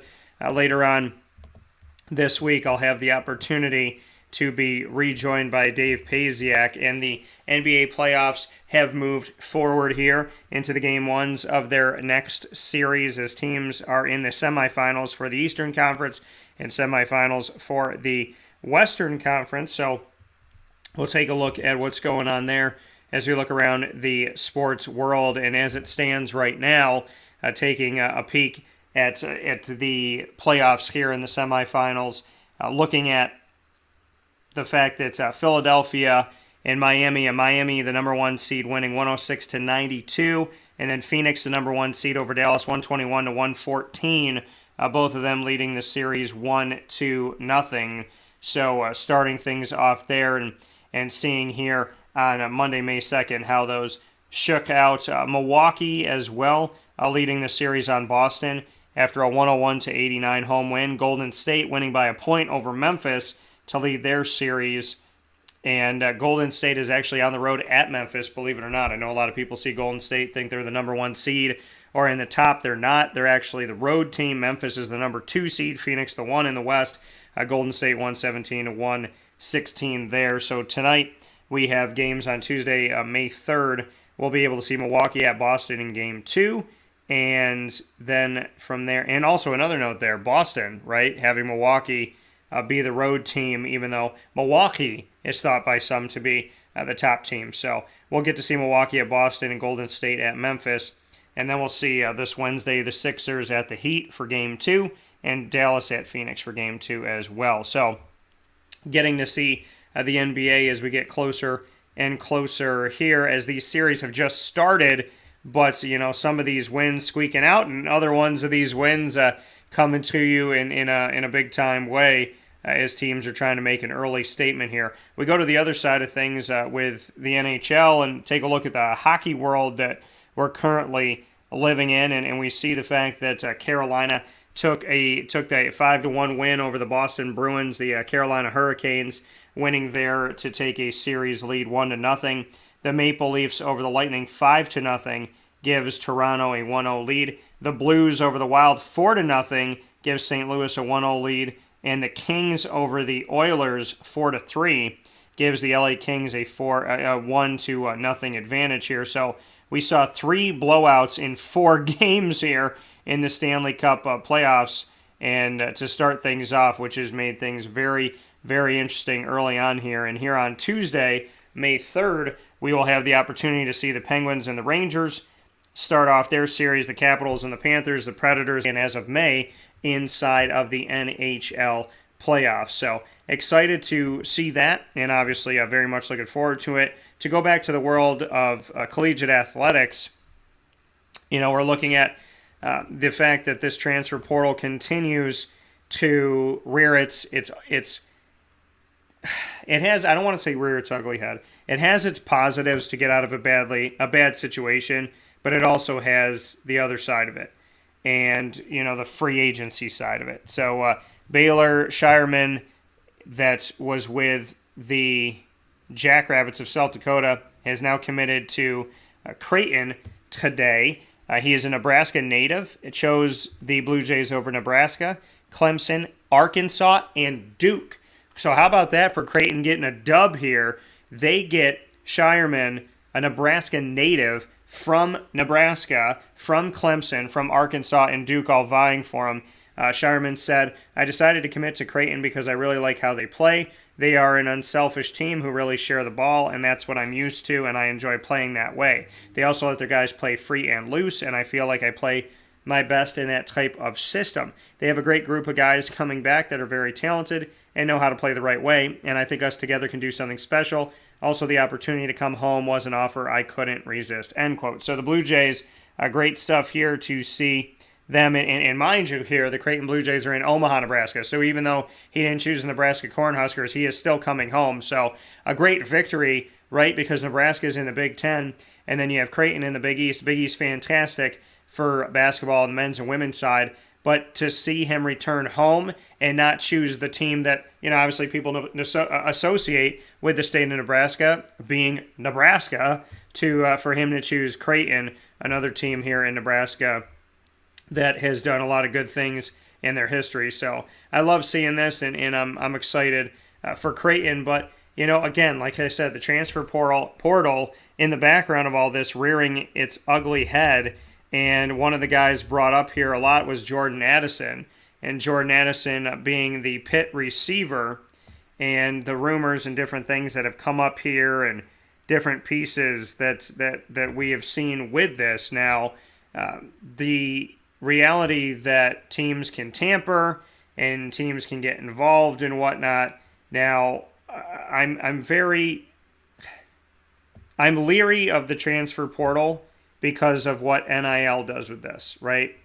Name, image, and likeness has created a universe where people aren't going for an education at all, and that they're essentially marketing to these kids saying, hey, we're in a big market, we can get you this and that, the conference can do this, the team can do this, we have these donors, we have these boosters, and essentially saying, come to us for more money. And I'm not saying that that's what USC is saying. I'm just making a note of the fact that name, image, and likeness and the transfer portal working together to diminish collegiate athletics, to diminish education, to diminish to make everything about money, essentially, to diminish everything else but the almighty dollar is what, we can be looking at here. And it's upsetting to me to see this. And, I think different people have different opinions on what's going on, but I want to give some background here about the Jordan Addison story. Now, Jordan Addison is a guy that I've covered in my coverage of the entire ACC and have interviewed him and obviously his coach, Pat Narduzzi. Now, looking at this, the 2021 Biletnikoff Award winner, this is what has been said. Quote, Jordan Addison is not in the transfer portal, which means coaches from other teams cannot contact him. Also, Jordan Addison is in Los Angeles today, end quote. That came from PantherLayer.com. Now, head coach Pat Narduzzi contacted USC head coach Lincoln Riley about his suspension of illegal tampering, according to Pete Thamel of ESPN. Addison is not in the transfer portal, so nobody can talk to him. He had until May 1st to enter in order to be eligible to play this upcoming season, and obviously today is May 3rd.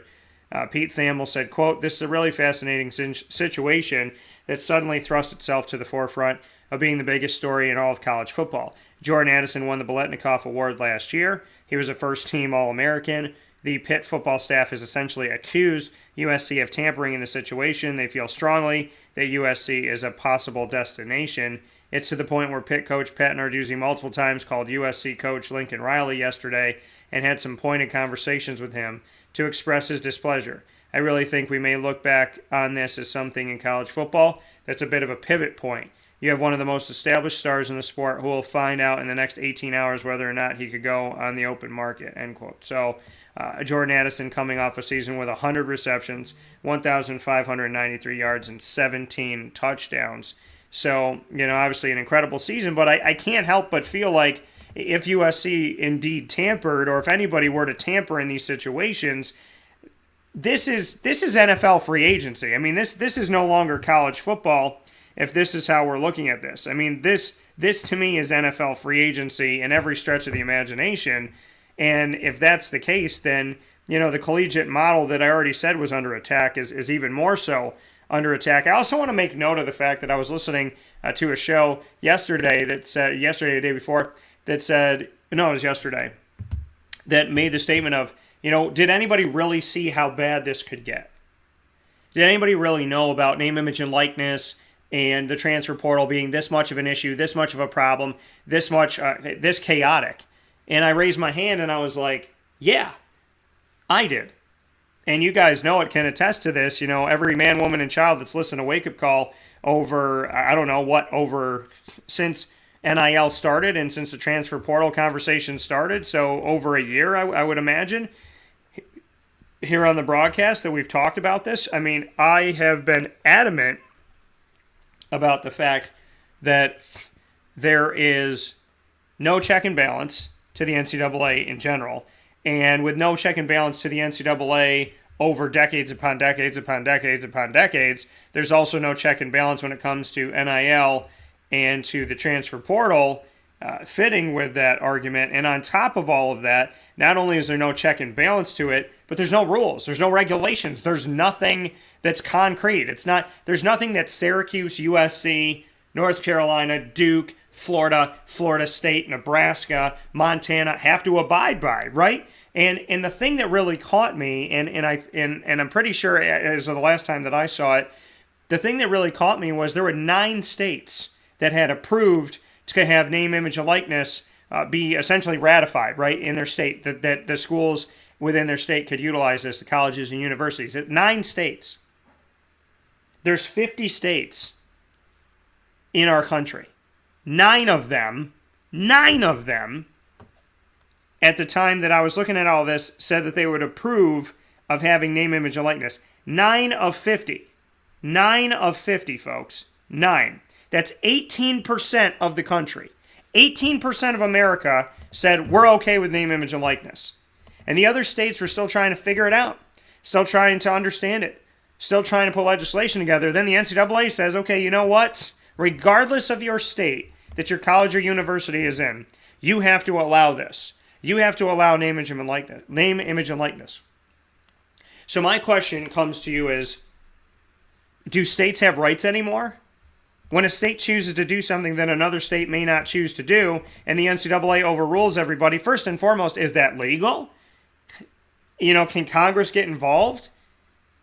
Can the federal government say, wait a minute, you just went against states' rights. They have the right to make a decision for the colleges and universities within their confines of their state lines. And you have now told them that they all have to abide by this. New York State didn't have a law in place, and you're telling New York State they have to do it without a law in place?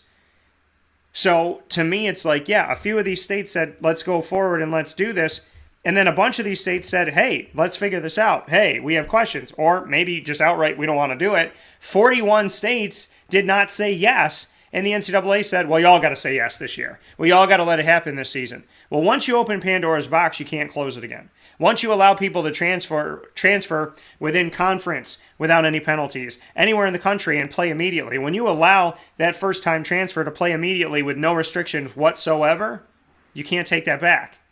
When you allow there to be name, image, and likeness and players to get paid for their name, image, and likeness as amateur athletes, you can't take that back. So you're not going backwards. You can't put Pandora back in the box. So ultimately, for me,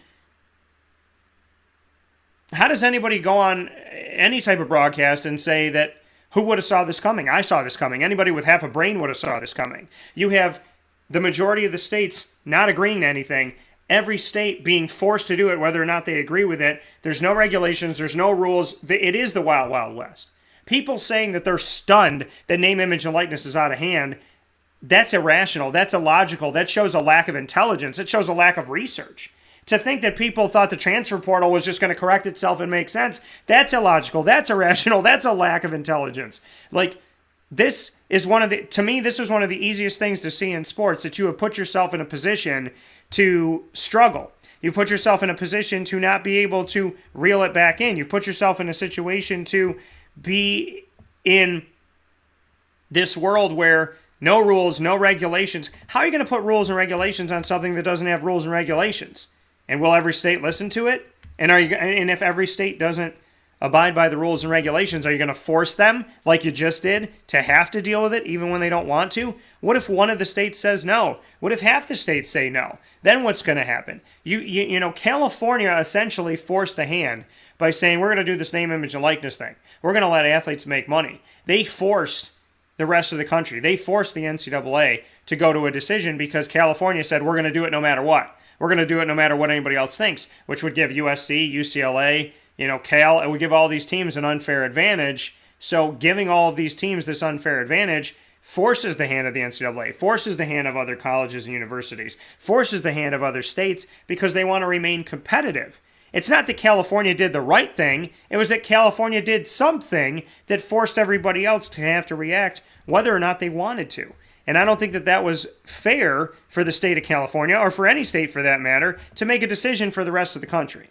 Which leads me to the ingredients to success. How do we handle collegiate athletics is the topic. How do we go from here? What do we do from here? Well, let me provide some more on the Jordan Addison situation here. To me, this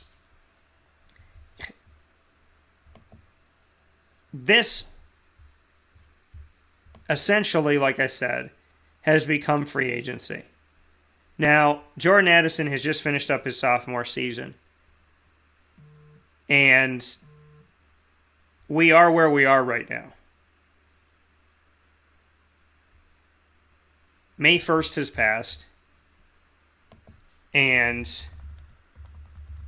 the transfer portal he would have had to make that decision. Right? And so now it's, there's still conversation and still rumors that he can enter the transfer portal. Now, my thing is, if you have a date set, then how can you enter the transfer portal? If you already have something locked up, then how can you essentially enter the transfer portal? That's not something that makes a lot of sense to me. It's not something that, if you have rules in place, then those rules are in place.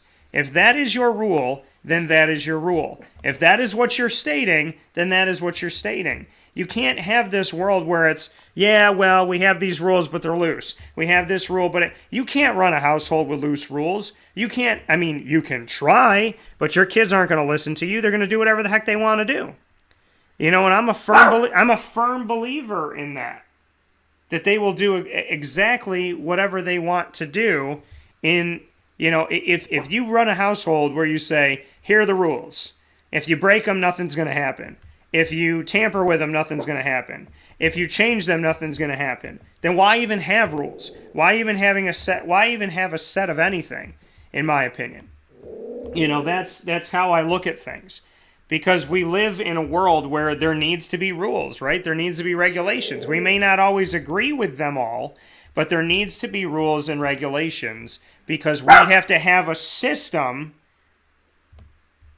in order where we can abide by something and actually, you can't have the Wild Wild West. And that's exactly what you're having right now. You're living in the world of the Wild Wild West. You're living in a world where things are wide open and there's nobody stopping anything from happening. So, if there was tampering involved and Jordan Addison doesn't have his name in the transfer portal and USC or any other team is contacting him, then it's wrong. And he shouldn't be allowed to transfer there. That should not be happening. Has tampering happened in collegiate athletics? Probably forever. Probably yes. Has it happened in professional athletics? Probably forever. Probably yes. So just because it's happened and it's wrong doesn't mean that you allow it to continue to happen. There is no point in having rules if the rules don't pertain to certain people.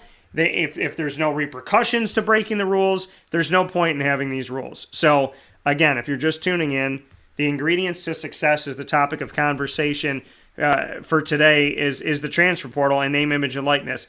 It's the attack that we have on the collegiate model. Now, do I think that the NCAA, who claims to be a nonprofit organization that makes billions of dollars, should not give any of their money back to the players, should not find a way to compensate players when they're making money hand over fist on these players? And not every one of these players is going to play professionally, right? The Olympic sports, a ton of them are not going to play. And then, when it comes to football even, and it comes to basketball, where there is more of an open road and more than one opportunity in the States and overseas and whatnot, there still isn't any, there's a small, tiny percentage of people that are going to actually get to play the sport that they love. So I think being compensated something while you're in college, when the majority of these student athletes will never play their sport again or never play it on a professional level, or maybe they'll play it but they won't make that much money doing it, I definitely think that the NCAA can find a way to give some, even if it's a tiny percentage of that money, back to the players that literally help them to exist, because without the players, there is no NCAA. So you have to do right by the players, and there's more of them than there is of the Mark Emmerts and the staff that he has that are making millions of dollars or $500,000. As of a few years ago, I think multiple people on Mark Emmert's staff, besides him being a millionaire, were making at least $1 million, and then some other people on his staff were making $500,000, and that was a few years back. I think it was 3 years ago. So ultimately, for me, I see this $1 million, $1 billion industry. You got to do something to do right by the players. There's this many of you, there's this many of them. If they strike, you got nothing. You all go broke and you have no product to sell. They are your product, and you are selling them, and you are making money. So I think that ultimately there should be something done for the players. But having name, image, and likeness be what it is, and having it be a recruiting tool, which people warned about, having it be an unfair advantage because there's bigger markets that people can go to. There's schools that have bigger pockets. right? There's schools that have bigger boosters. There's schools that, have more that they can give. So to me, that's a danger, because now you're not going to a school, again, for an education. You're not going to a school because of the coach. You're not going to the school because of the team. You're going to the school because you're making money. You're going to the school because it's strictly a business. Now, people would say, argument's sake, devil's advocate, well, Dan, coaches do this all the time. Coaches recruit players. They say they love the players. They say they're going to be here for the players. They say that the players matter, but money talks. They leave. They go somewhere else. Right? They talk about this is the school, this is the school, this is the school, but it's a business, and in the middle of the night, on the bottom line, you see that your coach left and he didn't even text you. So the players could be saying, hey, coaches do it all the time. Coaches break contracts all the time. Coaches are bought out all the time by boosters and whatnot. Coaches say one thing and do another. They lie to us. They tell us they're going to be here forever. They say this is their dream job, and then they leave the next day. They leave the next season. So that is the argument from the players, but the argument back to the players, I would say to you, is what about your education? Because even if you do get to play, you could stop playing by 32. What are you going to do for the next 60 years of your life? What are you going to do for the other 2/3 of your life? How are you going to make life work after playing your sport, right? And of the few people that make it, fewer of them become superstars. Fewer of them make those top contracts. Fewer of them spend a decade in the sport. And if we're just strictly talking about college football, how many of these guys make it? How many of the Tom Bradys and the Aaron Rodgers do we have? And then there's the other side of it, the thousands upon thousands upon thousands of players that we never hear about again, never hear from again. So, I think ultimately, in order to course correct, you have to put in rules and regulations. You have to put them in now. The NCAA has to corral this. And yeah, they're going to get backlash. Yeah, people are going to say, well, you let us do whatever we wanted for the past season. What are you going to do now? But the NCAA has to show that the NCAA exists for some type of a reason. Right now, the NCAA has no reason for existing. Because you have Mark Emmert, who said during coronavirus he can't stop a division, he can't stop a conference from playing, he can't stop a school from playing, so he has no control over college football. He literally made the statement that he can't stop anybody from playing. He can't stop anybody. He can't stop any team, any conference. He can't tell coaches what to do. So if that's the case, then you can't suspend coaches. If that's the case, you can't suspend student athletes. Because if you have no control over college football, then if you suspended me, but you told me my conference, you have no control over, and my school, you have no control over, then with all due respect, I'm in this conference, I'm at this school, so you have no control over me. If you have no control over the big picture, then why would you control the small picture? If you have no control of the ant hill, you have no control of the ants. So ultimately, if I'm suspended, I'm playing. What are you going to do about it, NCAA? Your president just admitted he has no control over me. He has no control over any of this. So, I think, how do you address this? The NCAA has to take ownership. And maybe this is the time where the autonomy group turns around, the NCAA makes ownership, and the autonomy group says no. The autonomy group of the Pac-12, the SEC, the ACC, the Big Ten, and the Big 12 says, screw yourself. We're not doing this. We're going to go be our own thing, because that's what autonomy means anyways, self-governing. So, in my opinion, the autonomy group was always on the verge of breaking away. I don't know how the NCAA kept them in, because they allow them to have the legislative changes. They allow them to adjust things for their conferences. They allow them to have a separate set of rules. They allow them to be called autonomous, which is self-governing. So you're saying that within your government, you have another government that doesn't have to listen to your government because they function as their own government. So why are they in your government? The whole notion of an autonomy group within the NCAA doesn't make sense. So if the NCAA now says this is what we're going to do, we're going to corral, we're going to try and put this all together for name, image, and likeness. Every state has to do this. Every college and university has to do this. D1, D2, D3, you all have to abide by these rules. Then the autonomy group can say no, and then we're right back to the Wild Wild West again. Because when we're talking about the craziness and the mega deals and all this stuff, this is what's happening within the autonomy group. You know, the Alabamas of the world, the Texases of the world, the Miamis of the world, the USCs of the world. These are the big NIL deals. This is, you know, these are the situations. And just saw another guy, you know, American Athletic, a tremendous player out of UCF, is now transferring out. You know, we're seeing the transfer portal essentially be a place for the autonomy group to look at schools and say, hey, we didn't recruit you. We saw that you've done really well.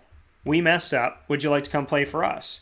So you're going to use the American Athletic as a farm system, which they've already done for head coaches. You're going to use the Sun Belt for a farm system. You're going to use the MAC for a farm system. So now it's all paying the rich getting richer. It's all paying back the autonomy group. The name, image, and likeness deals, you're paying back the autonomy group. Now, maybe UCF can do some things because they're in Orlando, but a lot of these places within the autonomy group are going to be the ones that are going to have the opportunity with the boosters, the opportunity with the markets, the opportunity to give what nobody else can give to these schools. USC is a great landing spot for anybody because USC is in California. USC has a lot of money. USC has a rich history. They may not have a great team the past decade, but they do have something to offer monetarily, and now all of a sudden your recruitment becomes about money. So how do we address this? The NCAA should have never let those 5 conferences have autonomy. The NCAA should have never let the Big Ten, the Pac-12, and the ACC have a joint alliance. But that's already happened.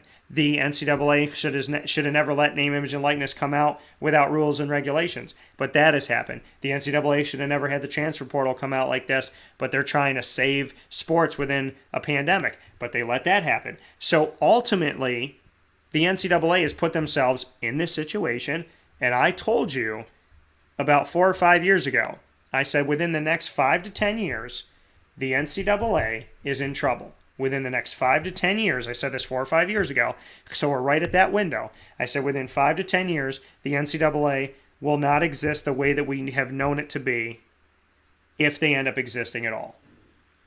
And that was because of what they were allowing. Well, they've only made it worse, right?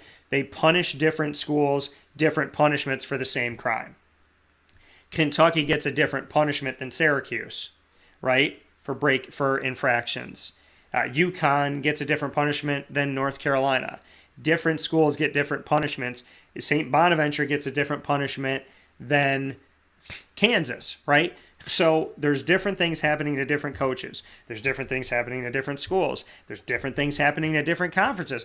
There's different things happening. When a rule is broken, there should be, this is what happens when you break this rule. This is how we respond to this. But no, if your team won, then you get punishment A. If you're team 2, you get punishment B. If you're team 3, you get punishment C for the same crime.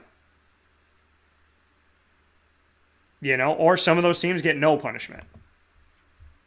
And then that makes matters even worse. So the NCAA has pigeonholed themselves into a place because they bend the rules for certain people, because they don't investigate certain places, because when this person gets in trouble, it's not that bad, but when this person gets in trouble, it's damning to their career. The NCAA has already shown you want to make a ton of money and keep it all for yourself, okay? That's a problem. The business model is a problem because you rely on the people that you're screwing over. At the same time, you allowed autonomy. At the same time, you had no rules and regulations for NIL. At the same time, you had no rules and regulations for the transfer portal. At the same time, your president said he had no control over college football and who can and cannot play. At the same time, because of NIL, the punishments that you've handed down to schools and individuals now no longer stand in today's NCAA. So the question is, can anything be retroactive? Probably not. So the world, and you're allowing different punishments to different places if you're even punishing certain places. Name, image, and likeness, transfer portal, all these things happening within the NCAA has caused them to have their own problems. Like I said, they have created a world where they will cease to exist or exist very differently because of what they've done and because of what they allowed. And I said that before NIL. I said that before the transfer portal. Now it's even worse. So how do you put everything together? What are the ingredients to success now? Well, you have to find a way to get these conferences together. You have to find a way to get these divisions together. You need to have a meeting right now where you can hash this thing out. You need to figure this out, okay? You're going to change the college football playoff. Oklahoma and Texas decide to transfer out of the Big 12 to the SEC, and now you're going to do nothing? 2 teams change it for everybody? Where is the fairness in collegiate athletics? Where are the rules in collegiate athletics? Where is the centralized body? If your governing body doesn't govern, it doesn't exist. If there is no governing body, if they pick and choose what they care about and what they decide to work on, then they cease to exist. They've rendered themselves powerless. So, like I said before, years ago, the NCAA needs a body to check them. There needs to be something set up. Now, I don't want Congress to get involved because the federal government, that's going to get ugly and bad, and we already know they have other problems to worry about. What needs to happen in this is there needs to be enough intelligent individuals with background experience to come together, former coaches, former ADs, former players, whatever, come together, form a body, and start to govern this. Because you cannot let name, image, and likeness continue to exist when only 9 states at the time of when it was forced, when only 9 states had approved it, essentially, from what I had seen. So you still have to figure out why 41 other states, was it because they needed more time? Was it because they were against it? Was it both? What was the issue? What are the issues? You have 50 states to take care of. Within those 50 states, you have countless universities. So you need to figure that out. You need to sit down and figure that out. You have to have rules for name, image, and likeness, or else Alabama and Florida and Texas and USC, they're going to continue to excel, and other schools are going to continue to hurt. The schools that are already hurting are going to hurt. You can't do that. Unless you plan on only having 20 schools, 30 schools competing, and you're going to say screw it to the rest of you, you have 130 Division 1A schools in the FBS. If of those 130, 35, 40 of them are going to benefit and the rest of them are going to be screwed, then what are you going to do with 90 to 100 schools? You're going to send them to another division, so you're going to have them go to Division 1 AA, and Division 1 AA becomes AAA, and then you still have 2 and 3. How are you going to assess the problems that you're causing in the ripple effect? If the haves already have, then you should be putting rules in place to even the playing field. Now, the haves have more recruiting tools. The haves have more opportunities in the transfer portal. The haves have more opportunity in name, image, and likeness. If you're a player at Tulane and Alabama never recruited you, and you go out there and you're a fantastic offensive lineman for the first 2-3 seasons, then Alabama could recruit you from Tulane and move you forward. I mean, then Tulane is only a glorified place to be a nesting ground, to be a breeding ground, but they're not a destination. Syracuse is already not a destination. They don't need to be behind the 8 ball anymore. And how is a team ever going to win when whoever they have helping them to win is just going to get recruited by the haves? How do the have-nots ever get better? How does Wyoming, how does Central New York, how does some of these places that can't compete with Los Angeles, can't compete with New York City, can't compete with Orlando, can't compete with San Antonio, can't compete with Dallas? How do you get better when you don't have those deals? Then you're a school saying, well, thank God we're in this city. Because maybe SMU inside of the American is going to excel because they have Dallas. So maybe some of those schools are going to be able to excel. And maybe a school like Creighton isn't going to be able to excel because there's nothing in Omaha, Nebraska. So, ultimately, this needs, how do you fix all this? By rules and regulations. But you have to hope that those rules and regulations work for the autonomy group, which means you have to give them some incentive. So you still have to do right by the group that's already benefiting.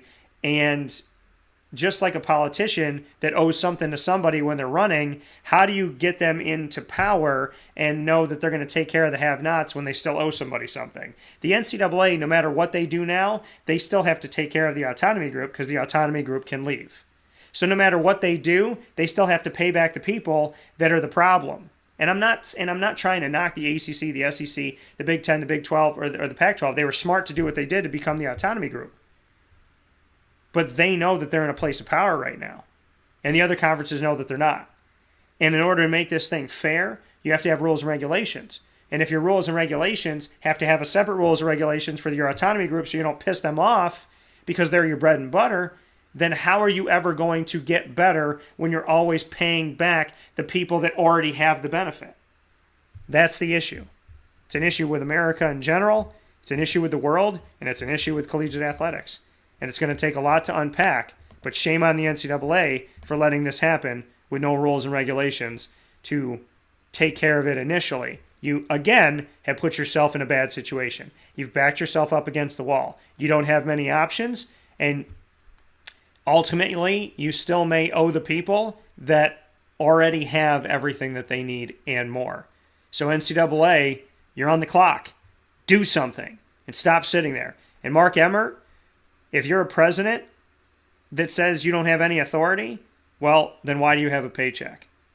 Either establish authority or leave. Because an NCAA president with no authority or jurisdiction over the NCAA and over all the schools within it, if you have no power, then you have no point of being there. And that's not me wishing bad on you. You said the words that you have no control over college football, essentially. And if that's the case, then you don't have a job. And if that's the case, well, then there's change that needs to be made. Because I need somebody to take ownership. And if you're not going to do it, well, by all means, go do something else. And go bother somebody else. And go create problems somewhere else. But I hope that you don't. With that being said, tune in live to Wake Up Call with Dan Tortora every Monday through Friday from 9 a.m. to 11 a.m. Eastern Time on YouTube.com, Facebook.com, and MixLR.com/WakeUpCallDT. Of course, on WakeUpCallDT.com. And you can also find us on Facebook.com/LiveNowDT. Once the shows go live, they jump into the archive, and you can find us on Stitcher, Spotify, TuneIn, MixLR, YouTube, iTunes, and Apple Podcasts, iHeartRadio, Podbean, and more, as well as finding us on Amazon Music and Audible by searching Wake Up Call with Dan Tortora, or one word, Wake Up Call DT. A big thanks to our Central and Upstate New York partners.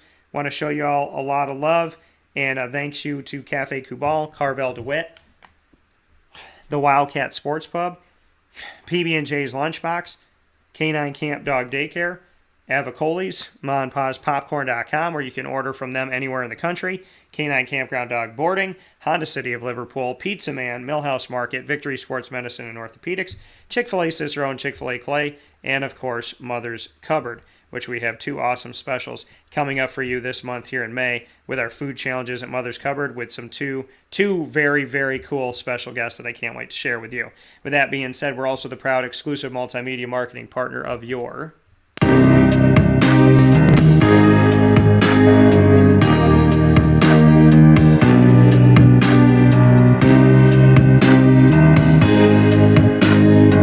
LeMoyne College Dolphins here on Wake Up Call with Dan Tortora, where sports meets life. You get Dolphin Time every Wednesday at 9 a.m. Eastern Time. Every first and third Wednesday of each month, you have the opportunity to dive in with us with AD and DT Athletics Director Bob Beretta and myself, Dan Tortora, with content you're going to find here before you find it anywhere else, including their conversation on potential realignment and reclassification from Division II to Division III or Division I, or to remain in Division II. Every second and fourth Wednesday, you have the Dolphin Dive, where we dive into stories from student athletes, as well as coaches, administration, future Dolphins, and alumni all throughout the year connected to LeMoyne College. Find all of those stories on our LeMoyne tab on wakeupcalldt.com, and of course by subscribing to our YouTube channel on youtube.com/wakeupcalldt. A big thanks to Jeff Lonczak for today's broadcast and a bonus edition of the Dolphin Dive, and you can find out more information by going to LeMoyneDolphins.com.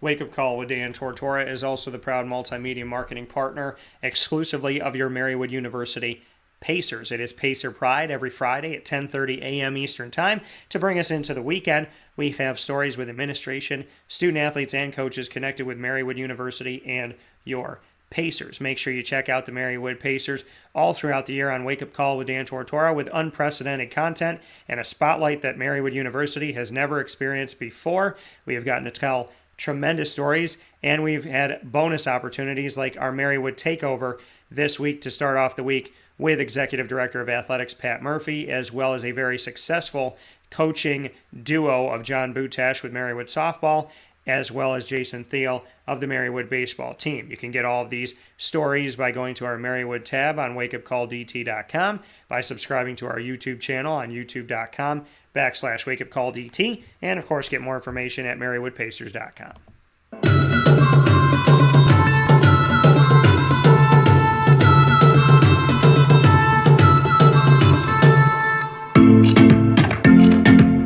The Bryan and Stratton College Bobcats here in Syracuse are also proud exclusive multimedia marketing partners of Wake Up Call with Dan Tortora. We appreciate you being here with the Bobcat Buzz every single month on Wake Up Call with Dan Tortora.